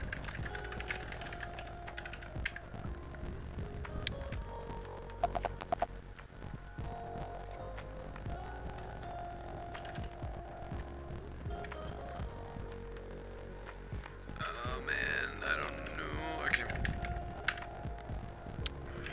Can't I first have a sequence? Oh, sums. Yeah, let's just do like.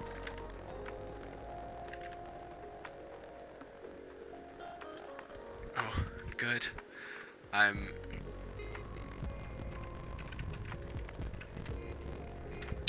Okay. I don't know what I'm doing here. I don't even care. I'm just gonna make this like in or something. Yeah, I'm just gonna do that.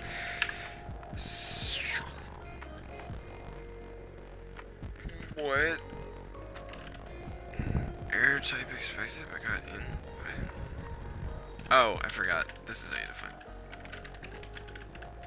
Let's see, define that. Sum. Undeclared identifier sum. Oh right, because that's at yeah, whatever. I'm just returning sums. I don't care. I just want to type in secant for sums with expected in. What? Oh. Got it. DB. Okay, cool. Yeah, so that's guaranteed to be 2. That's on the actual real input as well. Cool. One of them is empty. Riddle me that. Okay. I don't even. Oh, one of them is empty. Ooh. No. No, that's just weird. I don't know. It's fine. Okay. So my idea is to get. Can we then sort this? No. No, is there a sort? Sort?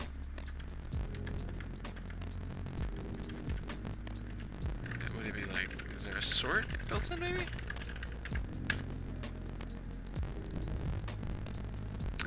Oh, okay.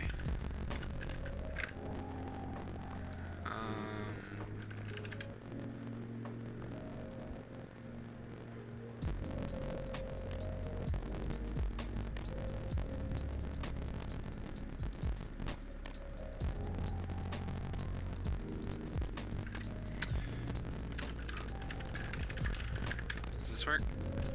What is happening? Oh, is that like a... Oh, it's a function. It's mutating.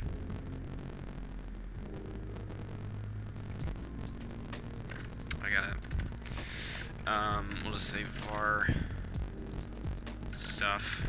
Because I'm not even in the mood to think of a variable name right now.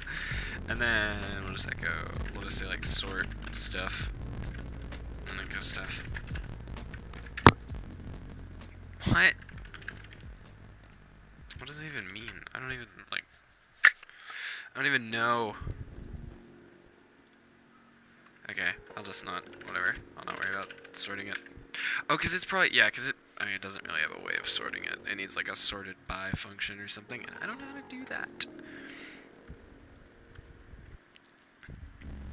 Sorted by it. It.name. Oh, interesting. Can I do, like, stuff that's sorted by it? And then, oh, this is import algorithm. Import stud algorithm, yeah.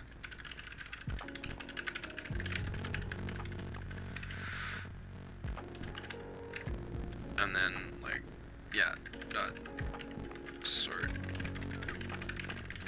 And if that modifies it, then it'll, yeah, okay. There we go. Cool, so now we have like the short, no we don't, that actually did not do anything. Sorted by it. Sorted by it. It dot, length of it.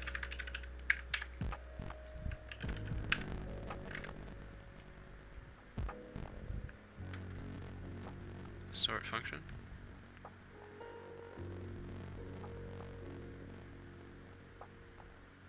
Oh, that's interesting. Ad hoc comparison procs. Who knew? Stuff.sort do x y string to int comp length of x length of y. There we go. Cool. I'm liking them. I'm not gonna lie. It's actually kind of a nice language.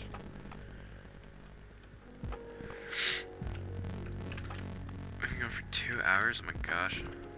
Almost 2 hours. Not quite. Anyways, so we're basically gonna sort this, and then so we're gonna sort, and then what we're gonna say is like there's I don't know. We're gonna do stuff. So, you know, now we have like AG and CAG. So we know that C is at the top. And that's that done. So what we're going to do is we're going to say,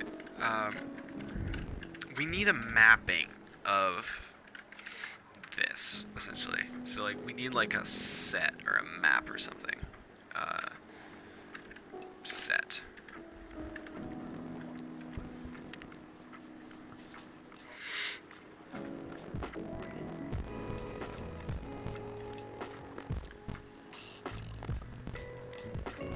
Sim, you're here to help me, right? So I think I might use a hash set here, actually. Or do I need to? First line integers can only be an ordinal of a certain size. Which I guess I could use an enum, maybe?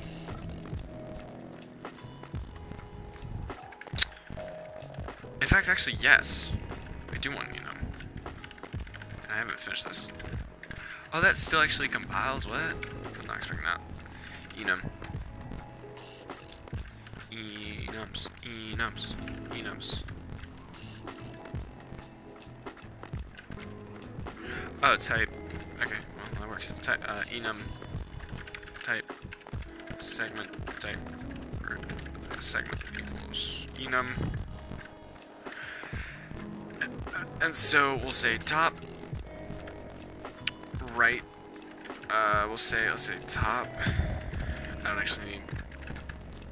So we will say top, right top, left top, and then we'll say middle, and we'll say right, bottom, left, bottom, and then bottom is the segments. So now what we're gonna do is we're gonna have a set var needs a name. Because I don't know what to name it.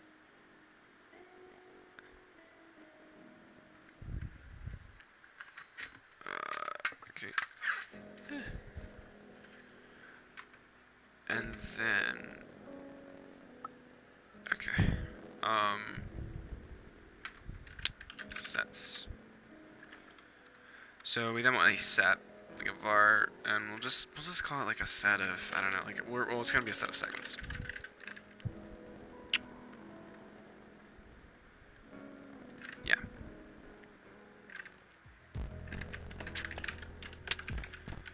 The question, can I do like add? Is that a thing?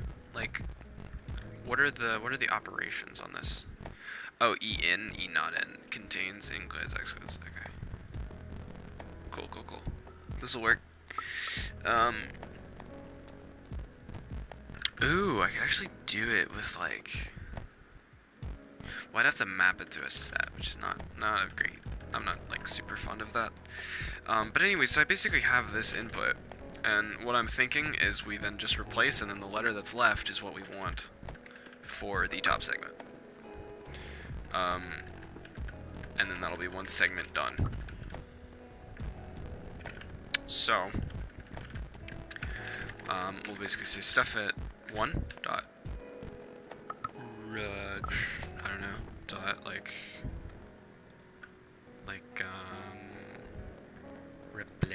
replace. So we say function replace like that, and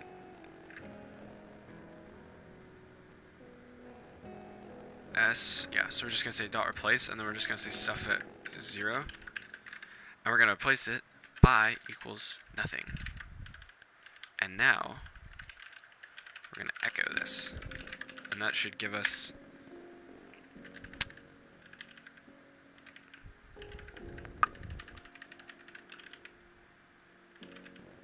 what?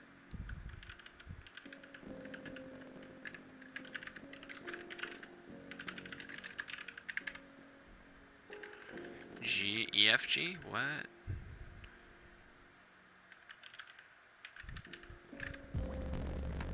Oh, right, yeah, like we want like a replace, multi-replace.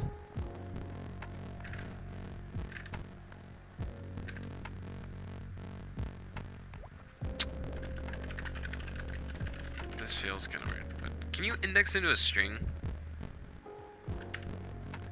Can I do that?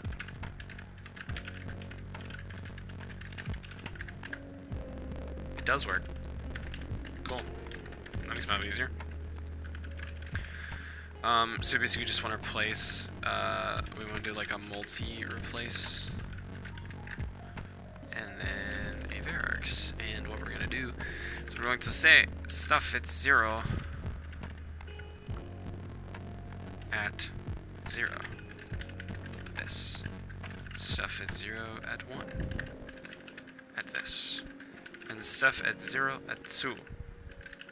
With this. And this is stupid. But it will not work either.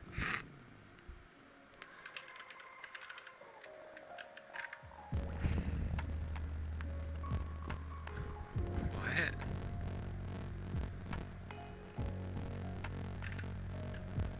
Stuff it.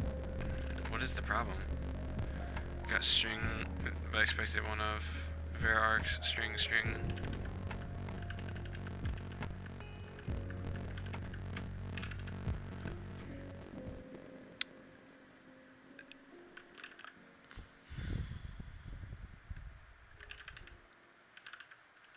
Array? What? Man, I don't understand this error. What is required type first type mismatch set position 2? What?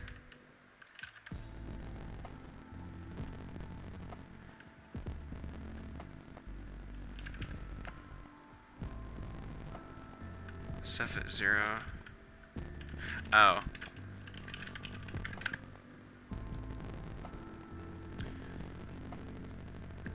Oh, it's an array.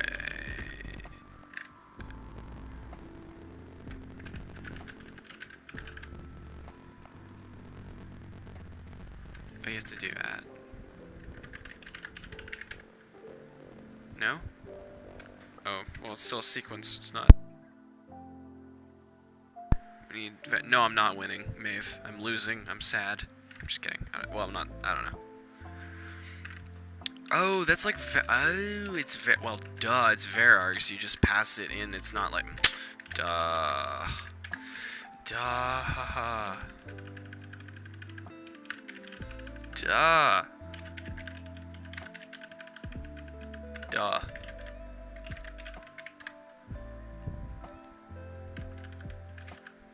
And of course it's of type jar and not string. Oh my. Char to string nim. How do you do that? Is it just like from a single character to string and nim?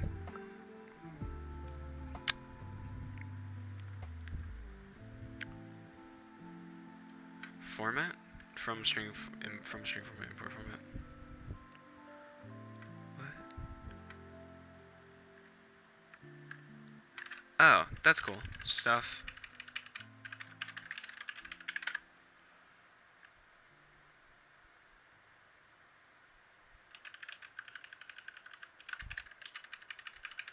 Is it like this? Yes! Okay. Cool. Now we got it. That took a little bit. So now we can just say needs a name. Where's sets? I guess sets are in here. Set. Bit sets. Okay. Plus. But this is actually going to be a very interesting thing. Oh, should I do like a... I should probably do a map, not a set, right? Yeah, because, yeah, I want a map. I want a map.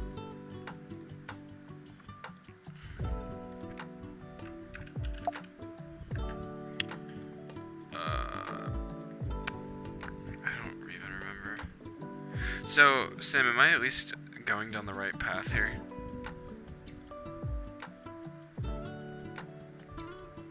You think? Because I don't know if I am. Or can you not tell because I'm not explaining myself enough? Okay. Taking your... wait, but... Map? Come on, where? Hash map. Grr! Wait, nim... Hash map? I think it's in, like, sets or something. Oh, stood tables. Stood tables. That slash syntax is interesting to me. Okay, so set segment of our untitled table. You can see table. How do you... I don't even know what that was, by the way. We're just gonna pretend I never did that. Hashing? Hashing. Hash.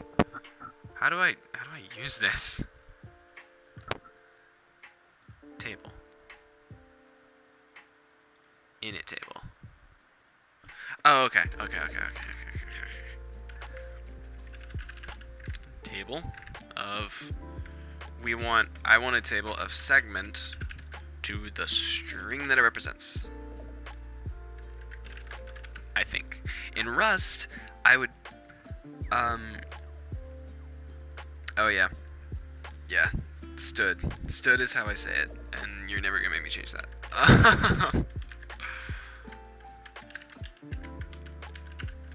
Can I do this?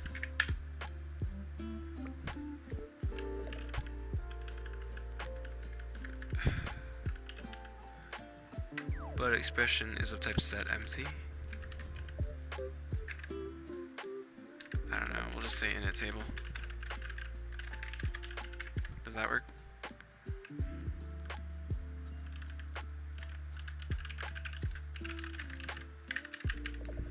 I don't know why I do like this. Like, I don't need to specify. I shouldn't need. I think it can infer types. It's not that stupid. There we go. So now we can say needs a name dot. Is it like add or something? Add, yes. We can say dot add, and then we can basically say like, okay, the top segment is gonna be this.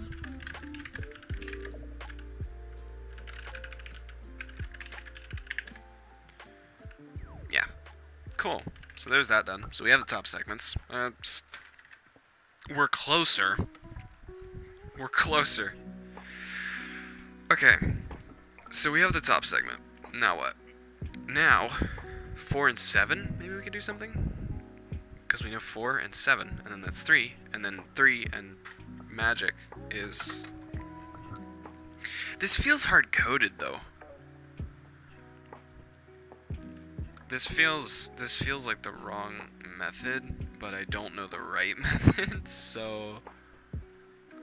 I don't know. But we got the top segment, so that's good. So,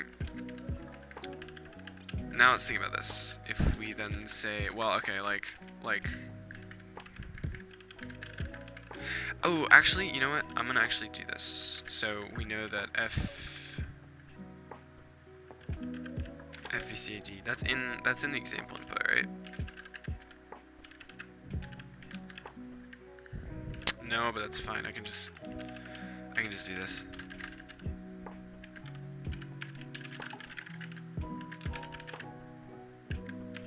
Oh, we don't even need to split it. What isn't in 1 but is in 7? I don't know what the index business is in it, but yeah. Use the what isn't in 1 but is in 7. Yeah, I already did that. Yeah, I already did that part. So I've got that done. I've done the first part, which I understand because it gives me the segment. But how to go further to solve this problem is where I'm not certain. Cause like I've got the.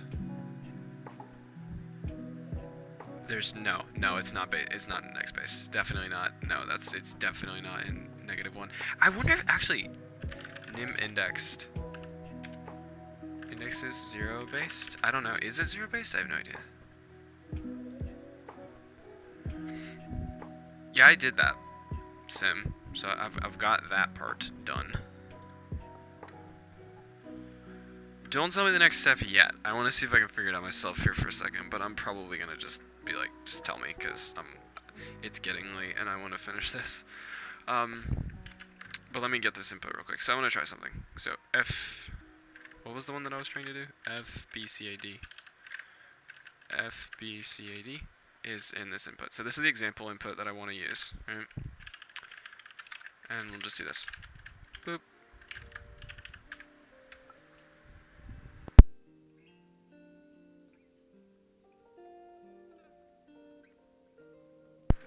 Okay. Type mismatch. What?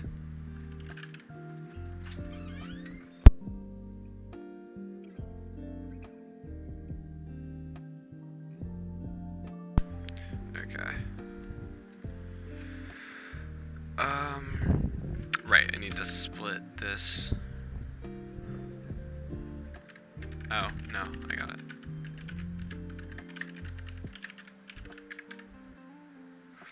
There you go. So we know the top is D, which is cool. That's exactly what I do want. So I know that much. So that's right. So I'm like 1/7 of the way there.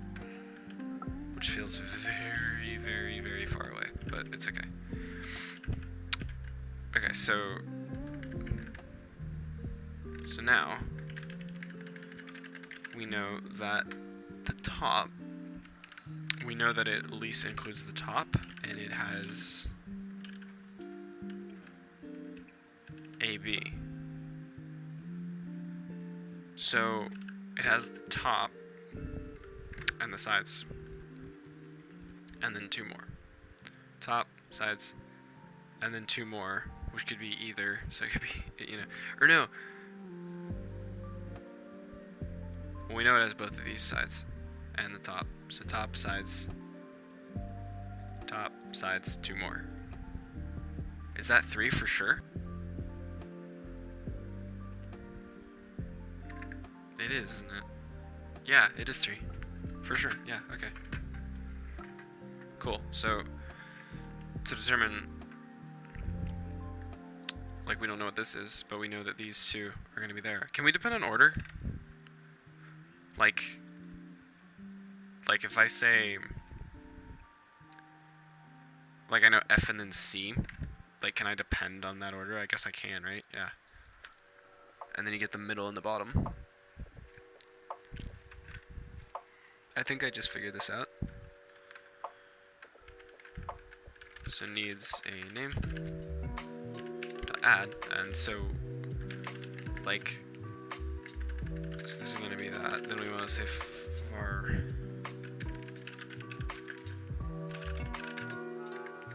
We want to say length is 1, 2, 3, 4, 5. I just want it to be length 5. And then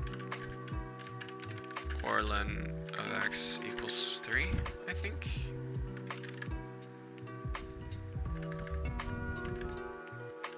I actually want this proc to be proc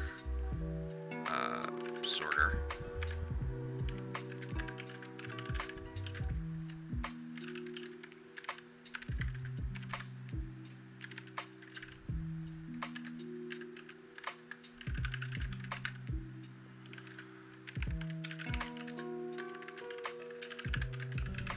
Like this.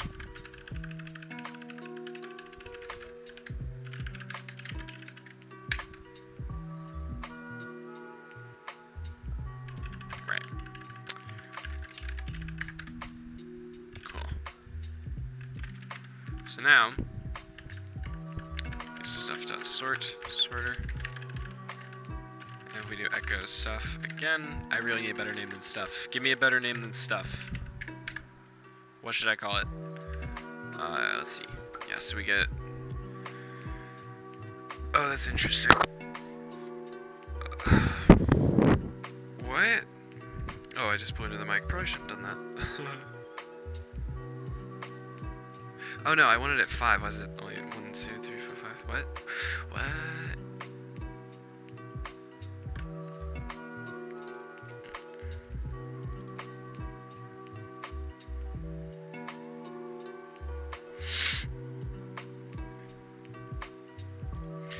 How do I...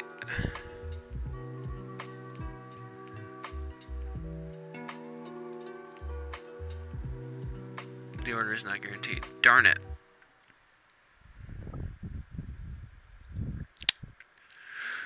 Darn it. Oh my gosh. Okay, well that makes this way more difficult. So I need one that's like right up against it, don't I? So I need one that's length 2. Which I know is... No? Okay, what the heck is the next step? Just tell me.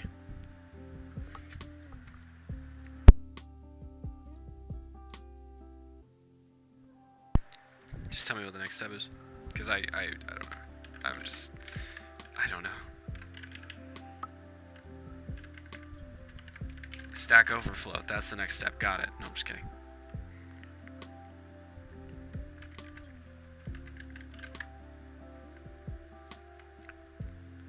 Oh, I see. So what you're... 8, 4, and 7? How many iterations is this gonna be? This is gonna be weird, isn't it? It's gonna be like a bunch. Take 8, 4, 7. Okay. That makes sense, I guess. So 8, 4, and 7. And you go for the bottom and bottom left segments. And then you just do that. And then again, I'm guessing you filter out like some other set of numbers, and then you get the next thing, and then like you just... That's so... Ah, that's annoying. That's so... Not sure how I feel about that. I don't know.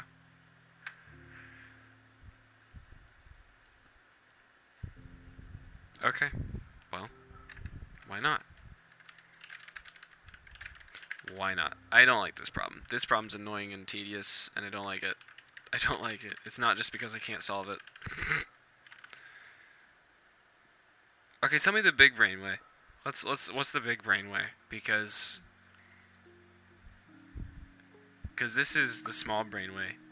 Well, if I'm cheating, I mean, I'm already cheating, because I'm just copying your implementation in a different language at this point.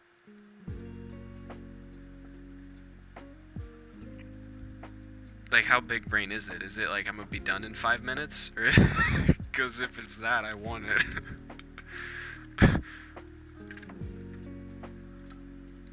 Okay. Looking at digit 0. Because, I mean, if anything, you learn more from the big brain stuff, right? Like, because this is gonna... Because, like, if it's not too hard to implement, it's like, I'm doing this for learning. I'm not doing this for, like... Like, I've very long since given up on being able to solve all of these entirely myself. So.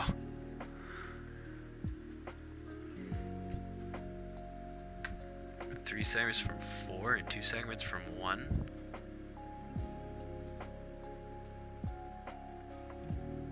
Okay.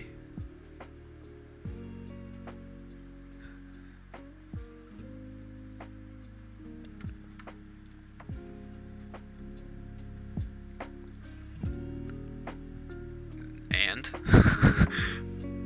Is that supposed to help? No, I don't know. 3 segments from 4 and 2 segments from 1.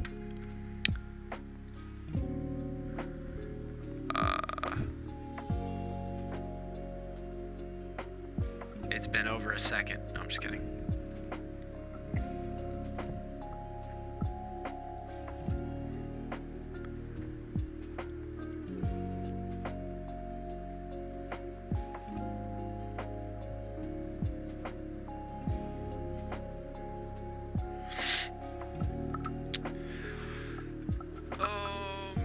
This problem is terrible.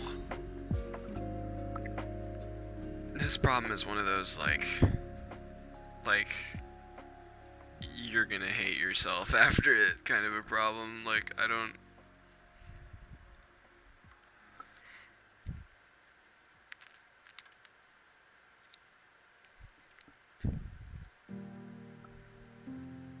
This is not a fun problem. This is like, this feels so tedious, actually. Again, not just because I can't solve it. It's because it makes me sad.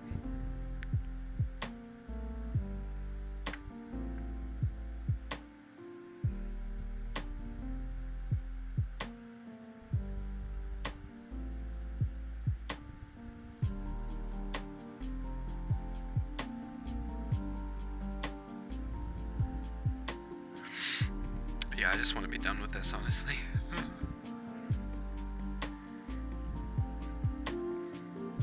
I'm not good at the leak code stuff.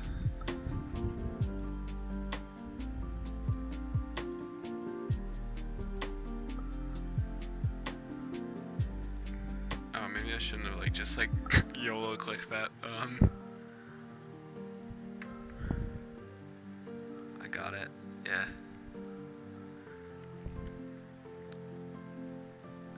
Length is 2. Oh my gosh, this problem. Ugh.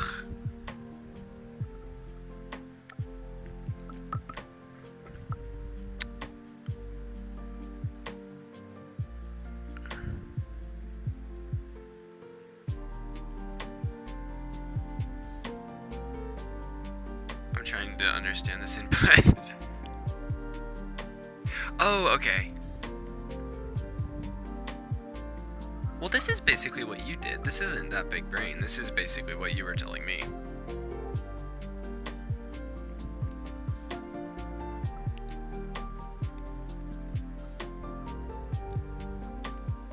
What's up with the contain 7? What does this mean? Because there's only 3 numbers and there's none of them are set. What is that? Does it mean like if it has 7 in it? As in, like, if it has the letters for 7. Like, if it has stuff from 7. Is that what that's talking about?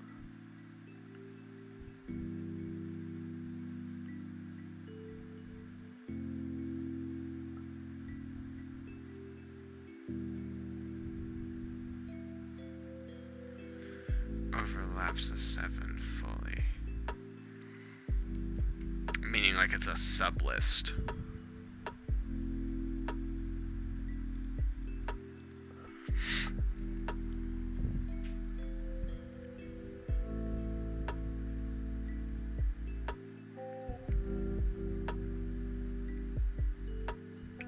Okay.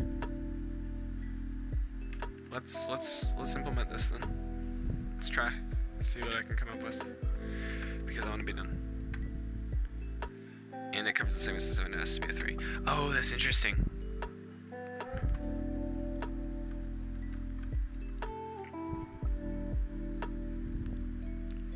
Right. But how does that tell me? That doesn't tell me what the segments mean. That just tells me the number. Oh! I got it. That's where the big brain part is. Gotcha. And then you literally don't even need to care about the input, right? Or do you? You don't, do you?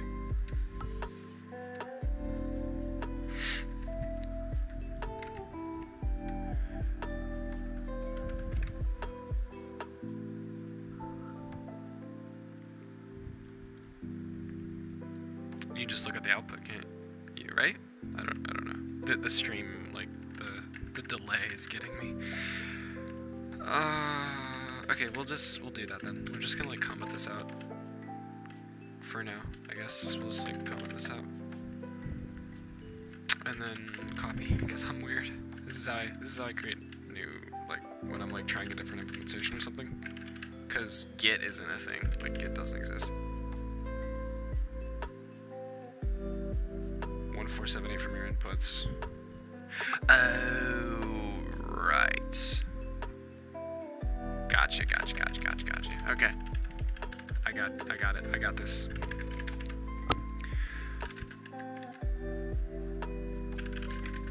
I don't know if I got this actually. We'll just say like string is like the, well, okay, we want a table from the number, maybe something like that, for x in line.input, and then we basically just say like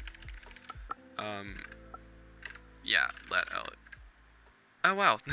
See, now Copilot's actually being useful. Thank you, Copilot. I just said thank you to an AI.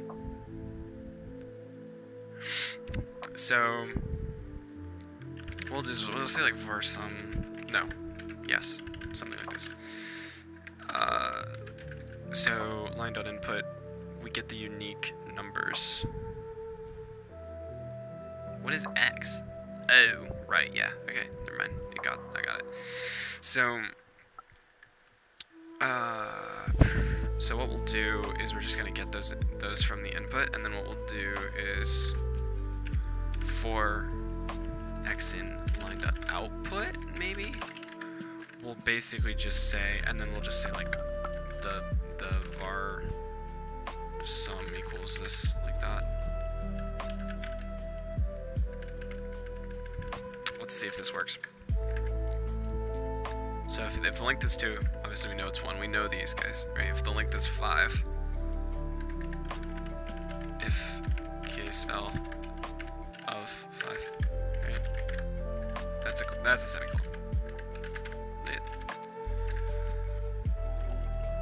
Okay, we're basically gonna do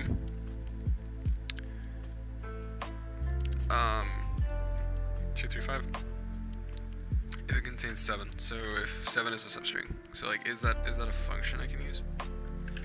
Substring. Oh wait, that would be in like string utils, wherever that is. Substring. Oh, it'd be contains. Yeah, duh. Got it. So if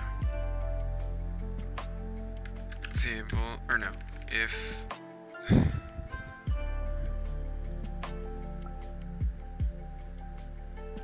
not a substring? Okay.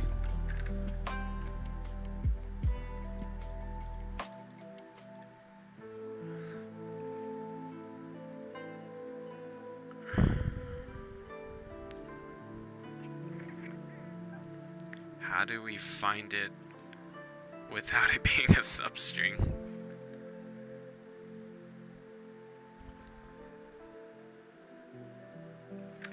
Right, yeah. I could do it like that. I just want I want to hope that I don't have to. Let me try this.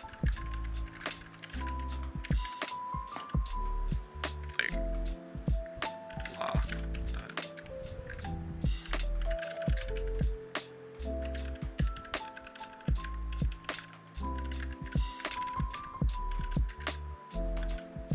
This isn't gonna work. Well, for one, because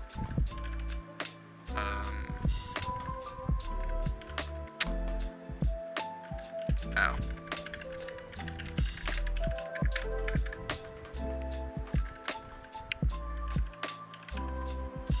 False, yeah. It's not gonna work. Sadness. It's fine.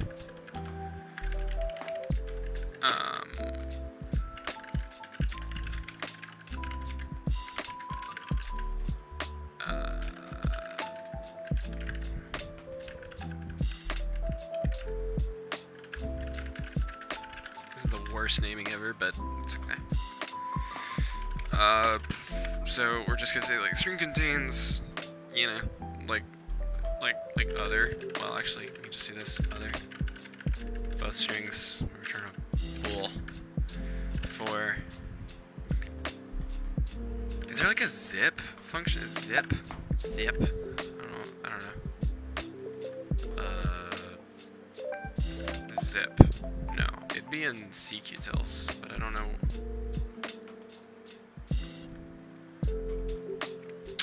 It would be in here. CQtils zip. Oh, there's like a when statement in Zig? Or Zig. Nim. Okay, so for C1, C2 in... Or actually, no. S for C another. This is O of... What is that? O of... That'd be O of NM, or whatever. So, that's... Whatever. It's not so big a deal. If C2.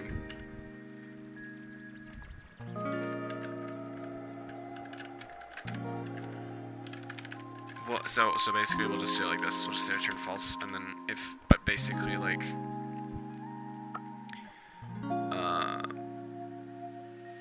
I know what I'm doing? We basically just want to say for like each character in there, we're gonna go through, and if C dot contains, then we'll continue. But if, like, yeah, that's fair. It's actually pretty short strings, so the time complexity doesn't actually matter. I mean, it sort of matters. It doesn't matter. It doesn't really matter at all. I was just wondering about it. But anyways, so for each character in the string, we just check, and if it, like, if we go through the entire string and that char isn't found, then we can just return false. So we'll just have like a flag here. Found. False. If C equals C2, found equals true. And then if not found, we return false. And otherwise we return true. Oh, yeah.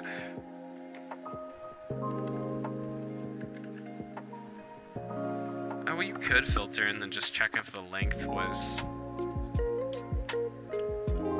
Yeah, like, whatever. I'll just do the homegrown way, because it's stupid.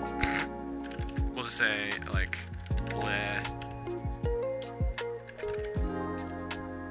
My version of contains blah. This should output true.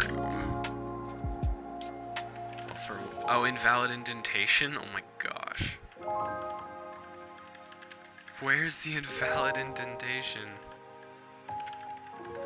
Oh, yeah, that's a horrible error message. Oh, that puts false. Well, for one, I spelled it contains. What? That's funny.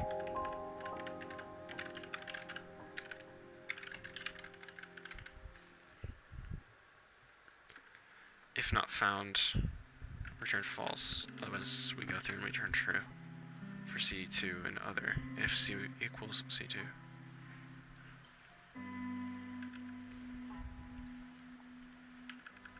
Why does that not work?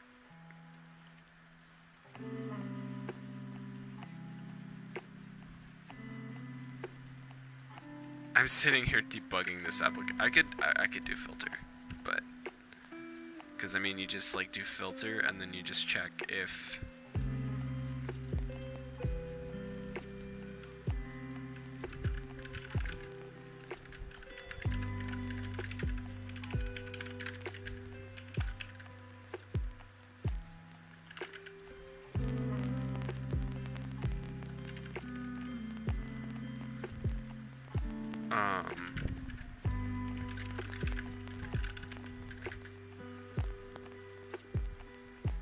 you would say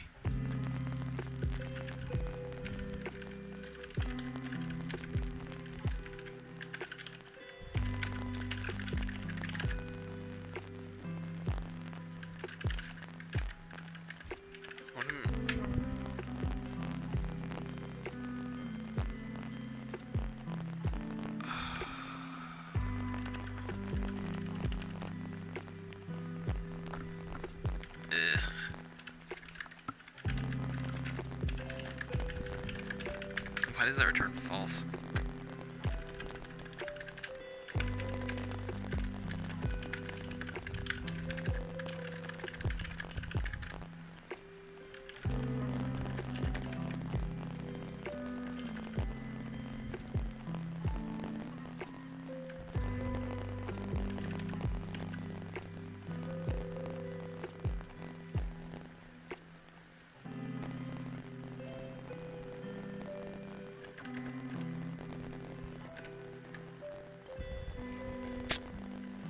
Does that actually work though? Can you do that?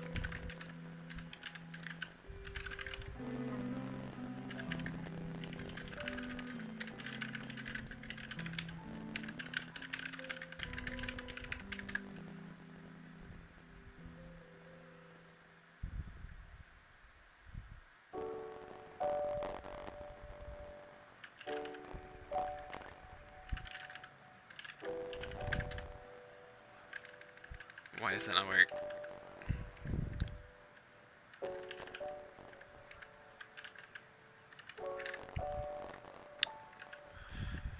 What am I doing right now? What am I doing?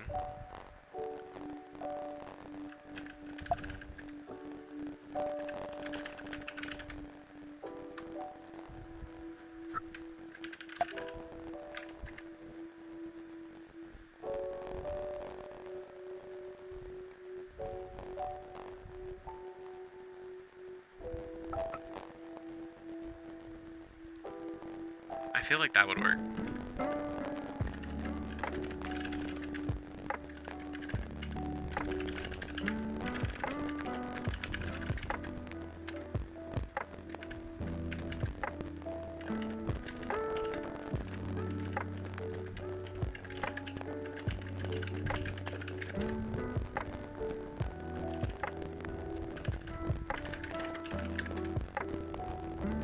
There we go. See, this is what, no. JavaScript is, you know, Nim actually compiles to JavaScript. It's a random fact. But it's true. Now, can we convert an array to a set? Types. Why are they so annoying? Nim convert array string to char set. Can we do that?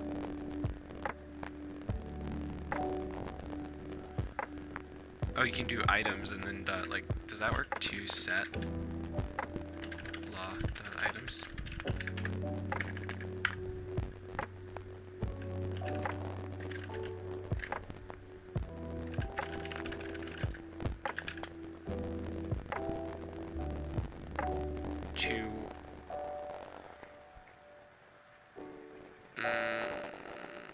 To ordered set, maybe?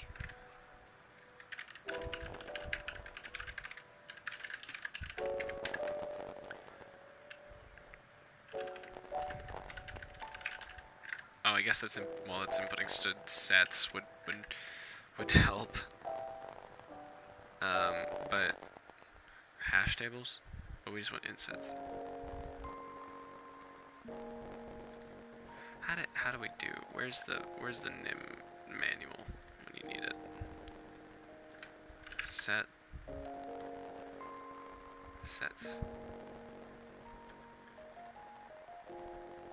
What am I doing? That's fine. We'll just say echo to ordered set, so import stood sets.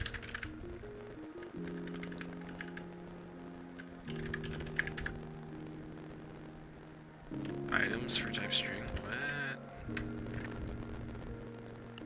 Where did I see that?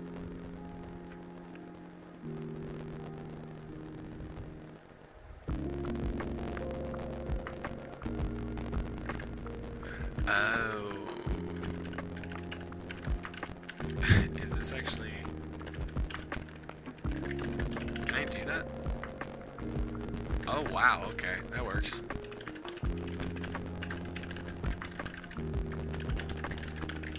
See, I feel like half the time you're just figuring out... Oh, maybe not.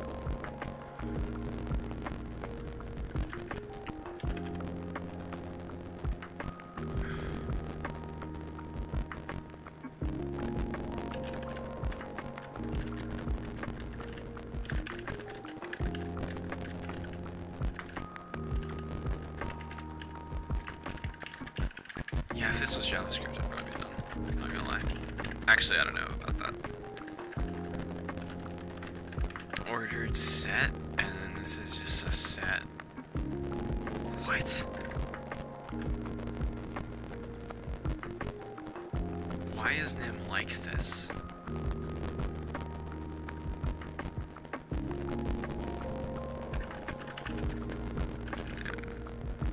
Oh, I guess a bit set. No, a bit set can be of chars.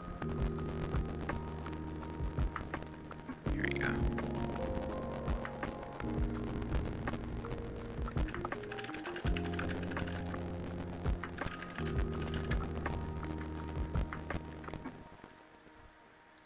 Why is Stack Overflow wrong?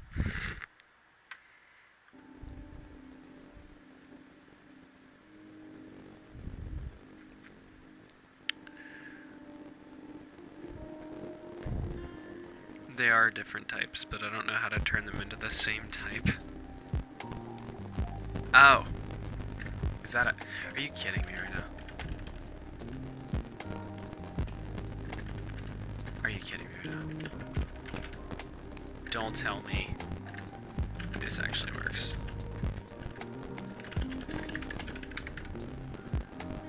Oh my gosh. Does this work? Or no, that's a sequence. I want a set. Yeah, no, you can't cast this. Which, why would you be able to? But, you know what? It's fine. I got this. Yeah, I got this. Just s contains var set. Set.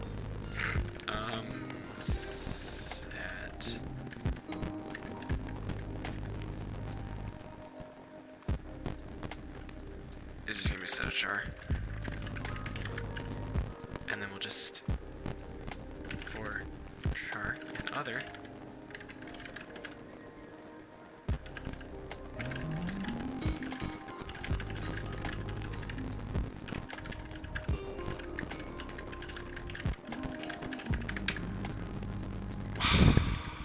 What? Oh. What?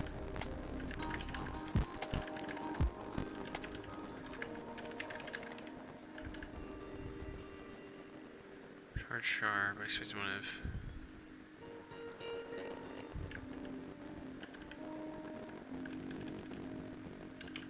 Oh.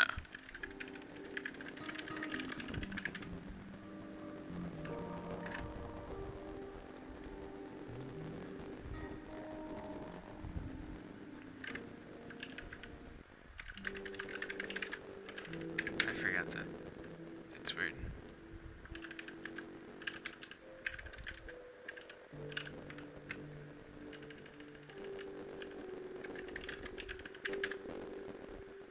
There we go. Finally.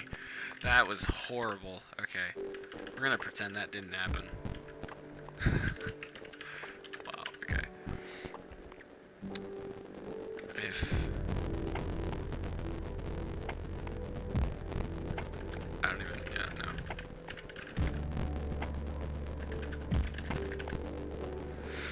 So we're basically just gonna say, like... We're gonna try and do this. So, if... this contains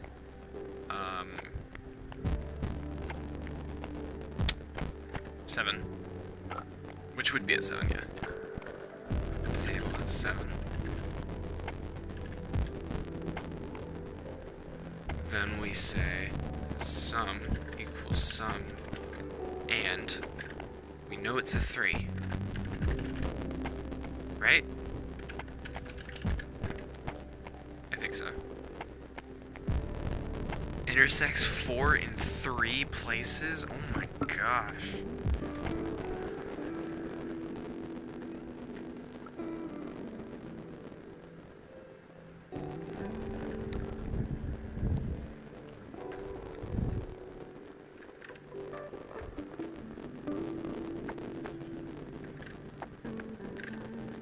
How do I even check that?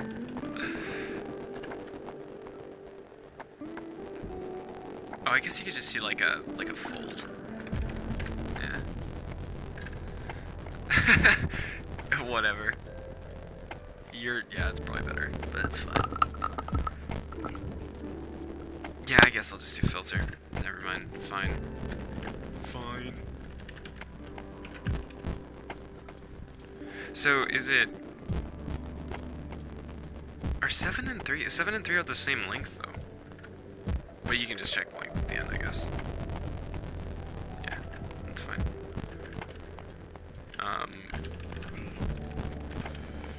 Yeah, dot filter.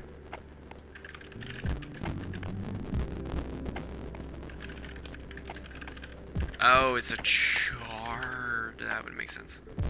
That's probably why I was having problems.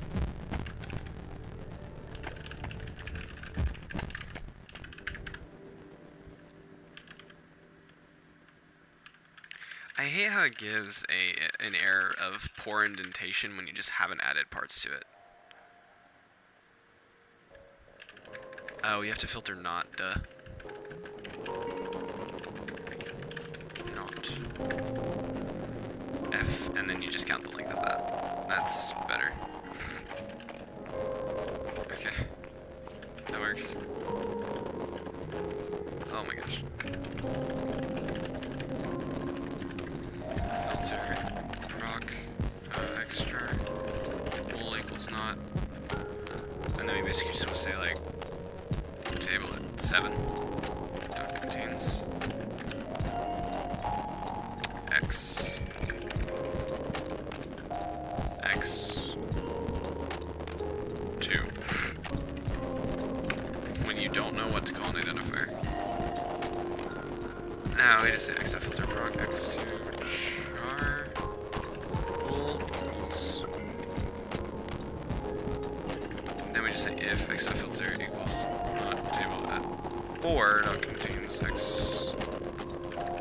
x2 equals in 4 places. No, 3 places. Then we say sum is address 5, else 2. Okay. There's most of this. Okay, now we just say if we have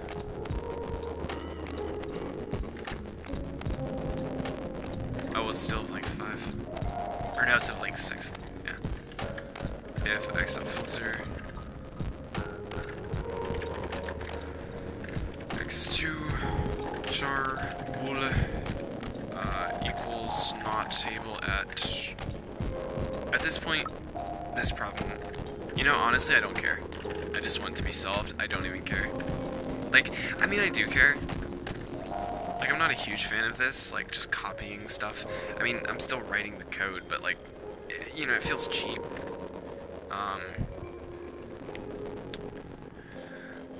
But, I don't know. Not only is it late where I'm at, like, yeah, like, it's late. It's now the next day. I mean, kind of.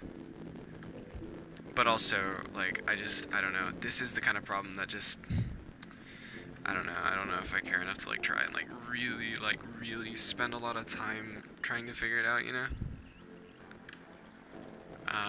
Which I guess is kind of lame of me, but, you know. So if it contains 4, then we have 9. Oh, right, up here. This is actually going to be equals 0. But no, this is length of it, isn't it? Yeah, len of this equals... 7 only has 3 numbers, so we want a length of 2, I think, right? And then this would be length of that would be 3. Yeah, it's a hard problem, for sure. I don't know. It makes me kind of feel terrible about myself, if I'm being honest, because it's like... You know... Like, can I solve these problems? I don't know. Can I solve a hard problem like this? I don't know. I don't know. I don't know how I feel about it. So if it contains 4, which how many? 1, 2, 3, 4. That's gonna be 4, so we want the length of this to be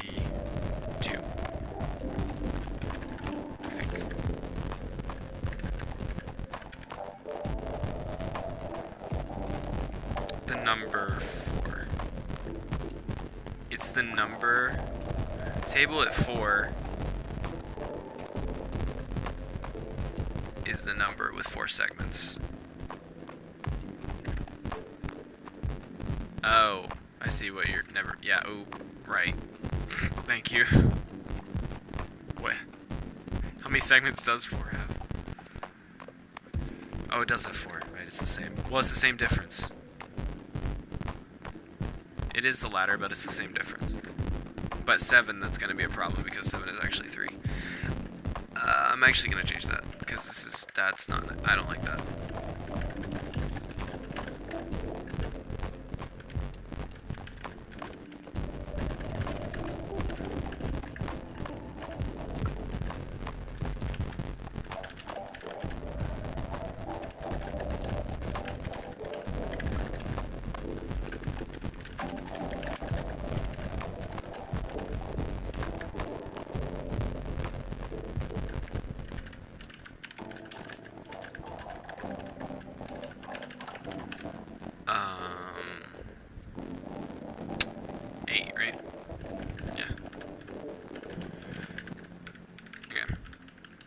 There we go. Now we're good. Thank you for that. Thank you very much. Okay. So now we just say contains 4.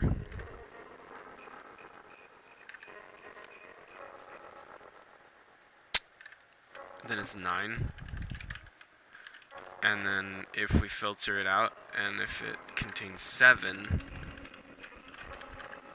which again, 7 has what? 7 has 3 numbers. So 6 minus 3 is also going to be 3. Then we have 0 else 6. Okay, is that...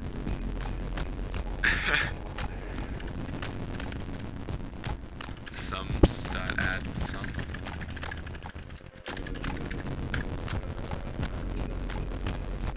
No cases are covered. Oh, okay. Case statement. Else. Pass. Impasse.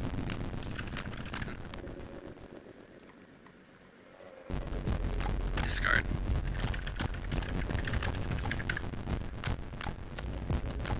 Secant string. Where is that? Oh.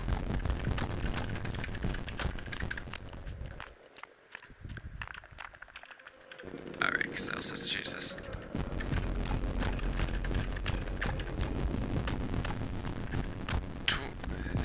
Oh, what?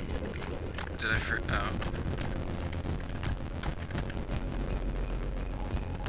Oh, right, because if it is those, then we just know them, right?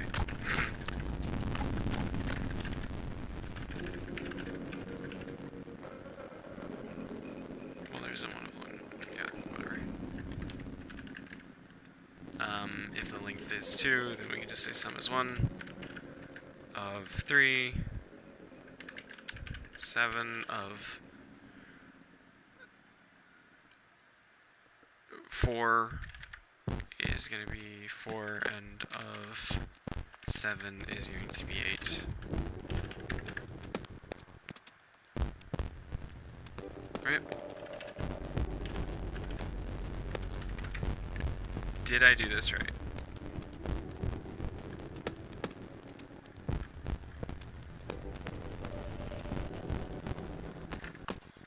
Oh, I did a 2, or I should have done a 5 or something. Because I got 2, 3, 2, 3, it's 5, 3, 5, 3.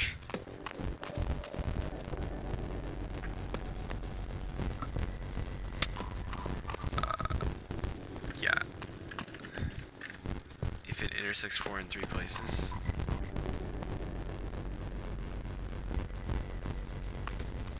Oh, yeah, this would not...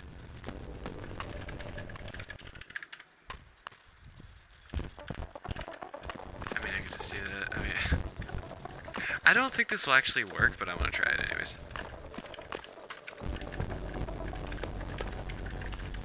This is very, like, not actually fix the problem, but, like try to fix it sort of thing. But I'm curious if it works.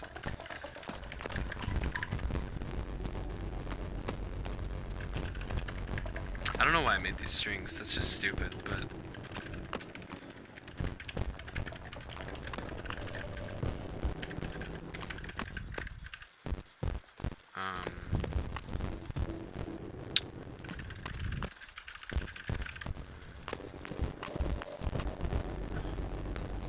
Percent.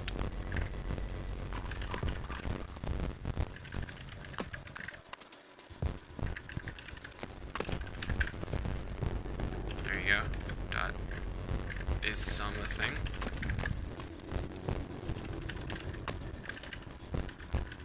You can just do fold, I guess.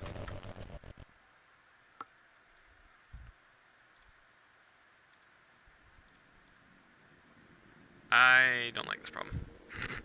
It's so, I don't know. Yeah, it's kind of annoying because, like, I feel like the fact that I don't like it is just showing that I just, like, don't know what I'm doing. But, like, I don't know.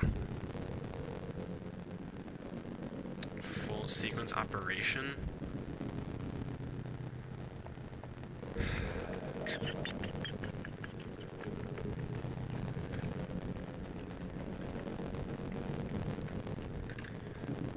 Full L.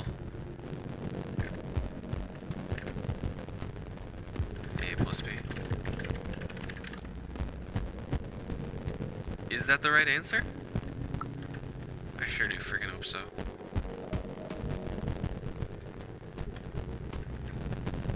Oh my gosh. Oof. We're done. That's kind of a cheap point. That's kind of a cheap point. I will fully admit that. I will 100% fully admit that.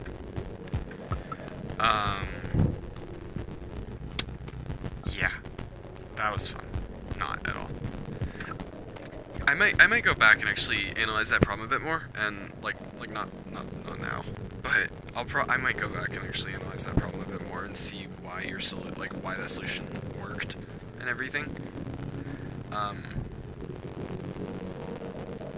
I'm not so, I don't, well actually I could do day 9, that would be funny.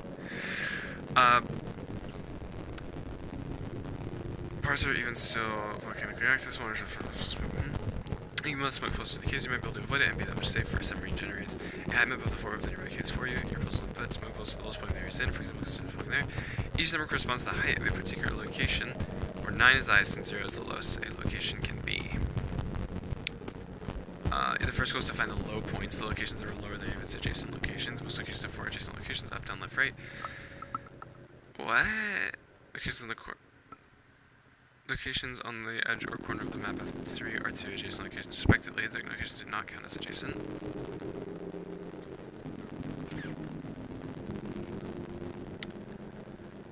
Wait, I read that a little fast. Each number corresponds to the height of a particular location where 9 is the highest. Okay. Find the low points, locations that are lower than any of its adjacent locations. So, like, low points. Like, 2 is not lower. Okay, got it. Most locations have 4 locations in the edge or corner of the map. That's not, okay, that's not bad so far. That means there are 4 low points all highlighted. 2 are in the first. A1 and A0. A1 is in the third row. A5 and 1 is in the bottom row. Okay. The risk level of a low point is 1 plus its height. Oh, this isn't bad so far. This isn't bad. In fact, I actually might solve this. You down to be on the stream a bit longer? I could actually solve this. Actually, unless you don't want it spoiled. In which case I can, like, not. But I kind of want to. Okay, yeah, cool. It's fun. Okay. I should probably go to bed anyways. But yeah, this one's not bad. I wonder what they're gonna do for the next one though. For part 2. Part 2 might be more difficult, but this one I'm fairly confident I can solve myself. Um, wait.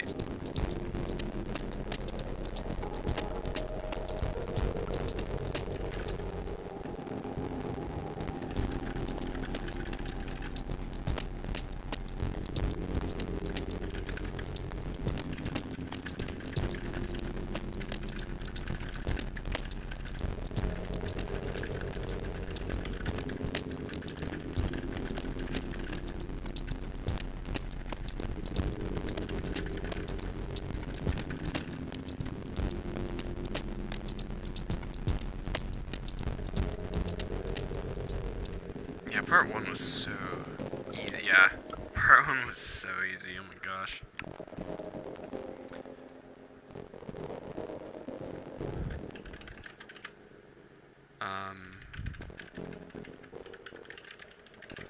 Yeah, that was fun. Well, actually, I can't do that. Let's clean this up a bit.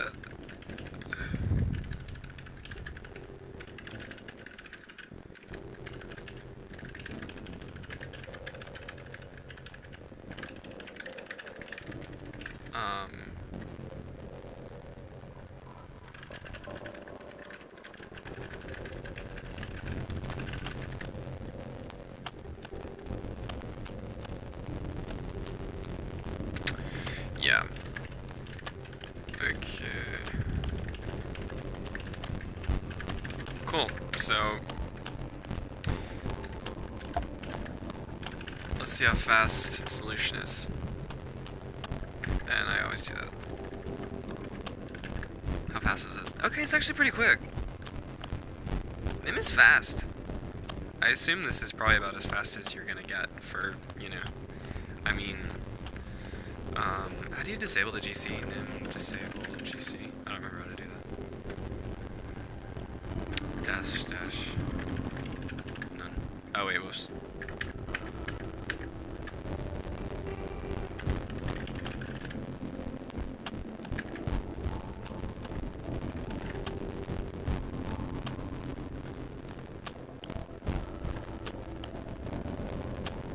Yeah, you can disable Nim's GC.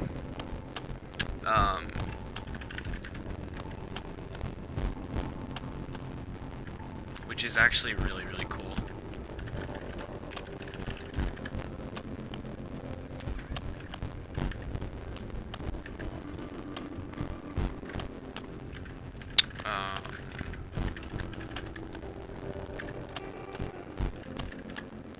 Whoops. Yeah, check this out. Bam. Now the GC... well, that's not a warm-up. 10. I don't know. Yeah, look at that. Now, granted, there's probably memory leaks. But it's faster. And the memory leaks don't really matter because, well, you know, it's... I have no idea, actually, what it does. I think in this case... there might not actually be memory leaks because we just use built-in types, and I think those might actually like kind of handle the memory themselves when you have the GC disabled. I don't actually know though. well, the cool thing, I mean, Nim is meant to be a language that's like very versatile, and it's meant to be able to be used in like in different ways. So it has 5 garbage collector settings, one of which is just none. Which is what this is. I'll actually link this because it's interesting. But like, it has 1, 2, 3. You know, like it literally has like 6 settings, and then the 7th is just no GC. Like you just don't even have it. Which is very, very, very cool. So, but like ARC, so like I can also set this to ARC, right? So I can see like, you know, ARC here. So it's just a reference counter one. And now the memory will be freed, but it's faster. So GC none there was probably leaking memory, this isn't. And yet it's still just as fast. Which is really, really cool. So, yeah, but like like nim lets you basically like just do whatever you want. Like it gives you multiple options so that you don't just have like a stop the world garbage collector, which in some situations would not be okay. It would be like you know, it'd be a deal breaker to use it. It'd be a non-starter for like, you know, whatever you're trying to do. Yeah, my first impressions. So after now that I've written this in nim, my first impressions are, it's interesting. I actually do like it. I think it's a language that's like low level but fast, and you also don't have to deal with like memory, which is nice. Yeah, like this is. It's a nice language. I actually do like it.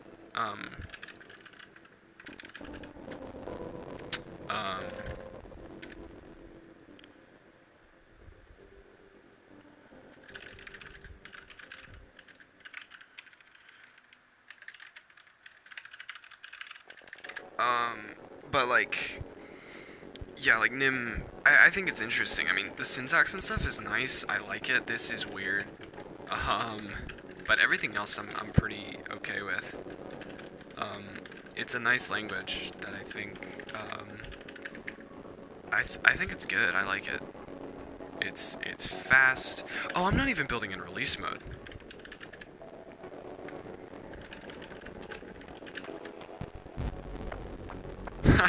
How do I...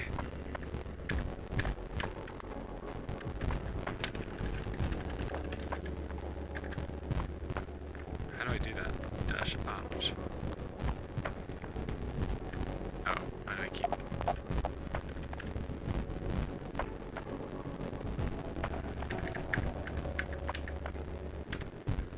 Oh, wow.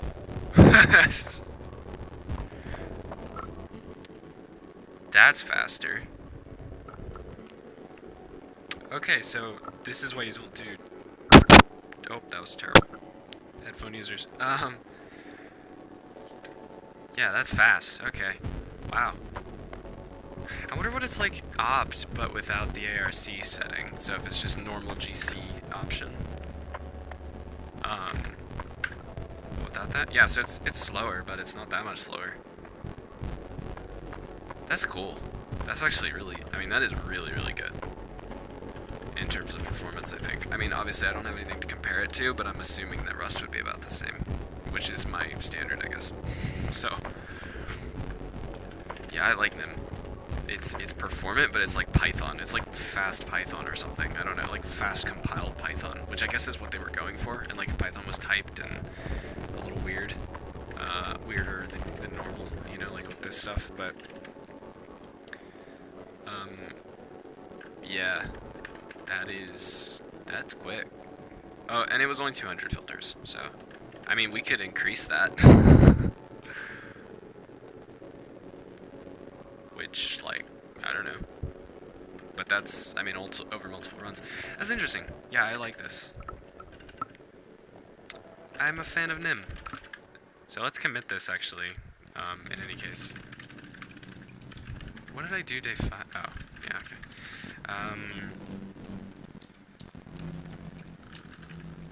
Yeah, so... Oh wait, let's not add the binary. That would be terrible. Let's not do that. Yeah, I bet it'd be funny to see like how fast was your JavaScript solution? Because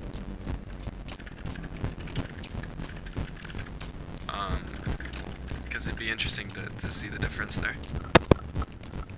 And this is part 1 and 2, so whatever that means. Let's do like day 8 in nim and part 2 was hard.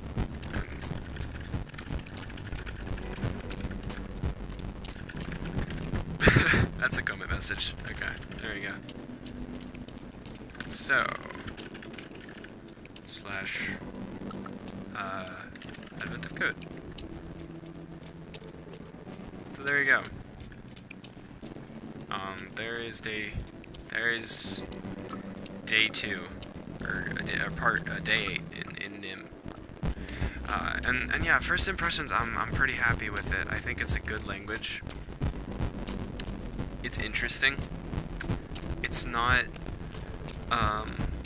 it's a little quirky, but I think it's underrated. Like, it's definitely an underrated language because it's nice. It's a language that I think has, like, it's definitely good. Like, there's no doubt about that. I don't think it's like simple but performant, and like, yeah, I like it. It's weird, but I'm sure if you can like set up the environment and stuff. Unfortunately, I don't really have a use case for it because like the stuff I want to do, like WGPU doesn't have nim bindings, and I'm not gonna write them. So, but like, but yeah, I'm okay with this language. I like it. It's fun, and it's the first time I've used it, and I'm pretty happy with it. So yeah. Conclusion: Nim is cool. Nim is definitely interesting. So this was fun to use it. I like it. This is, yeah. So even though part 2 was like horrible, at least I got Nim experience. Got to use it and see what it was like. But yeah, if you have a link to where you got that Reddit, or that Reddit post or whatever, that'd be cool, because I don't want to, like, plagiarize. Although I guess it's still my implementation. It's just based off of an image. So however you want to spin that. But yeah. Yeah, part 2. Ugh. But I mean, I guess that just takes some analysis. Like, in theory, I actually could have come to the same conclusion if I had, yeah. I could do that. In theory, I could come to the, like, in theory, I could have actually come to the same conclusion. I don't think it's that big brain of a thing, even though I didn't think of it. Like, I think it's just like, oh, they actually did an analysis that I just didn't do, and I was just like not really caring. And I think that, like, you shouldn't do these when you like don't care.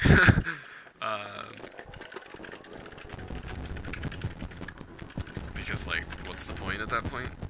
Like, you're just like, what are you doing? But yeah, I would say that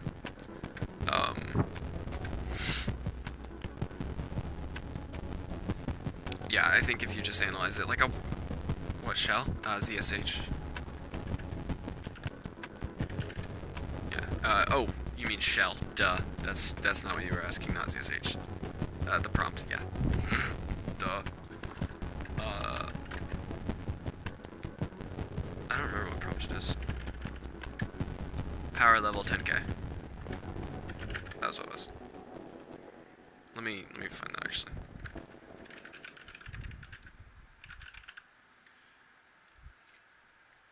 Yeah. It's this. I'll link it because it's, yeah. It's fun.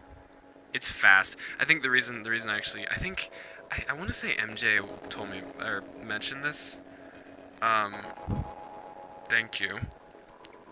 I want to say MJ linked this, and I was like, ooh. And so I basically just have like pretty much a default setup for what they give out of the box, and it looks nice. I like it. But yeah. So it's just kind of like, I don't know, just a nice little prompt.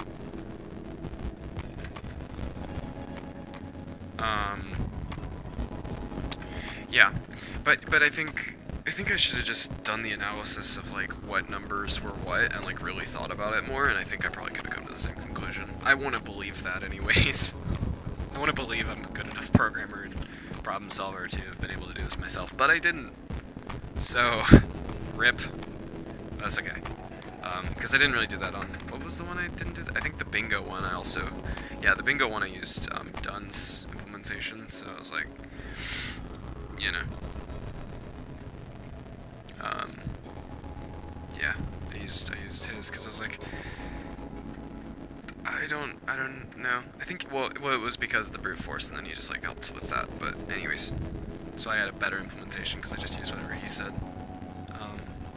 I still wrote the code though, and I think that's ultimately like I think it's still worthwhile because I'm still like you still learn something. Yeah, brute forcing it wasn't actually that slow for day 4 because like it's not that much. But yeah, that was smart, and it actually, his solution mapped really well to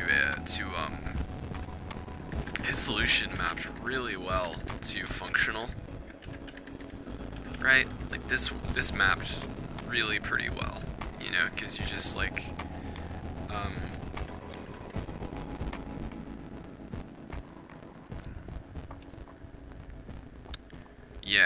yeah, definitely. I think as far as like knowing how to think, like I think there's definitely still something to gain because you learn more, and I think I've learned here. I think I've like now I can be better next time. So, and that's what having a code is about, right? It's learning. So that's cool. But yeah, Dun's implementation here, like this is, or his idea, like this implemented looks like pretty straightforward. Like you're just mapping stuff, and then getting like the minimum element, and like it works really, really well with OCaml here.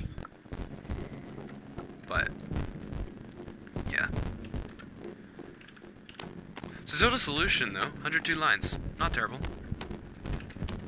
Nim is very kind of imperative, although it also has the filter and stuff, which I like that it has that kind of functional, but it can also, like, I think it's cool because you have the filter, for example, and you can also, like, you can do filter X, or you can do like x.filter, and I think this syntax makes it feel better for some reason. It's just, I don't know, it feels better, and I think I like that you can do that, and so you basically create extensions on type, which is cool. Did you do the implementation based on this image, or did you do your own thing? I guess you did your own thing, didn't you? So that maybe that's why it was longer, right?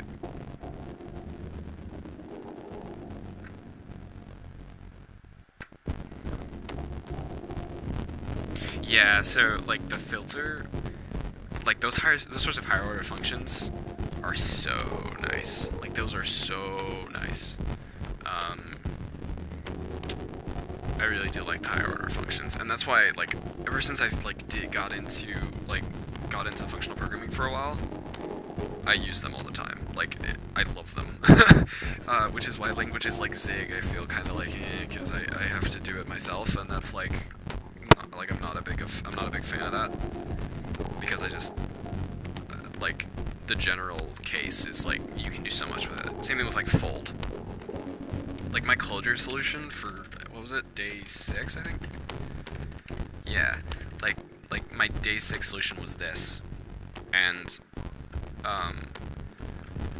you have like reduce, and like reduce is fold. It's like closure's fold, and it's super nice because you can just like, it makes things like summing up a list and that sort of thing just like makes so much more sense, or like building a value based on a list, right? Like it's really, really nice. So I really do like the higher level functions and stuff like iterate. Like iterate is something I learned about from Haskell. Iterate is like basically it's a list it's like an infinite list generated based on, you start with an element, and then the next one is a function applied to that element, and then a function applied to that result, and then the function applied to that result, and it just goes on forever. So like iterate plus of like 0 is actually not going to do anything, and plus is actually not, like plus 5, something like this, which I don't actually think this would work. This works in Clojure. You'd have to do like plus 5 and like you have to do like partial or something, like partial plus 5, like that. But like this would basically give you 0, and then then it would give you like a list of like 0 and then like 1, or not 1. It'd give you 0 and then 0 plus 5, which would be 5, and then 5 plus 5, which would be 10, and then 15, and then 20, and it would just do that over and over again by applying the function that you give it, which would in this case be plus 5, to the previous element. And that makes stuff like this, where you're doing, like in this one, you were running multiple generations. You just create a single function, a function that runs one generation, and then you just iterate, and you just run based on the previous one, and it makes it, like, it just makes so much more, it just makes a ton of sense. And so I like languages that let you do stuff like this, because you can think about it declaratively instead of thinking about it like, oh, first I have to, you know, like, first I have to create a var, and then I have to, like, sum, and, you know, I have to, like, know how long, like, it just, you know, it'd be like for I in 80, 0 to 80, and then, like, you know, you'd have to, like, create a mutable variable to, like, you know, keep track of the previous generation, and, you know, this is just way more elegant, and, I like that. It's like I just think so functional's fun in that sense, and it's just more fun to program in a lot of ways. It's hard sometimes because you have to think about the problems in a different way, but like, it's still interesting. Like you have to think about the problem differently, but you still like the solution that you come out with is good. But I think, like, sometimes they're slow. Like, Clojure isn't that fast, I don't think. Like, it can be fast, but it's not that fast compared to, like, OCaml or something. Like, OCaml's a good example of a language that's functional, but still fast. And this is pretty functional. Like, Nim here is pretty functional, which makes me happy. And it's fast. So, that's nice.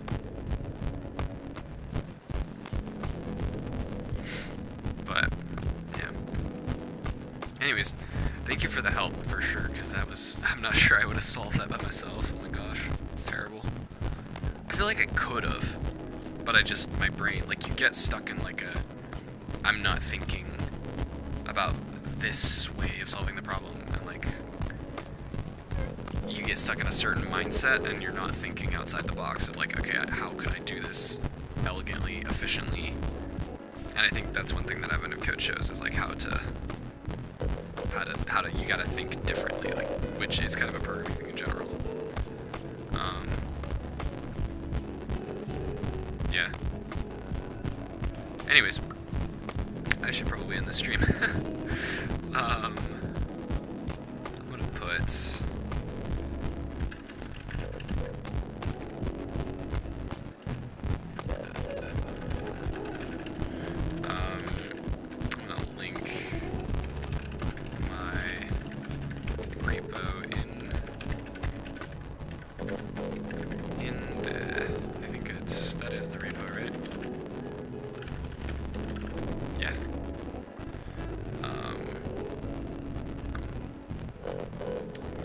Anyways, yeah, thank you. That was cool. So, I think that's it for this stream. Thanks to all who tuned in.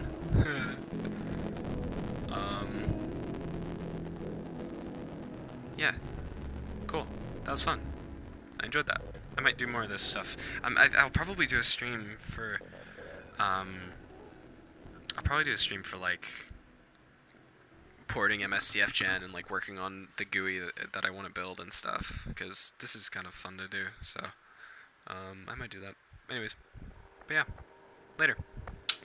Thank you.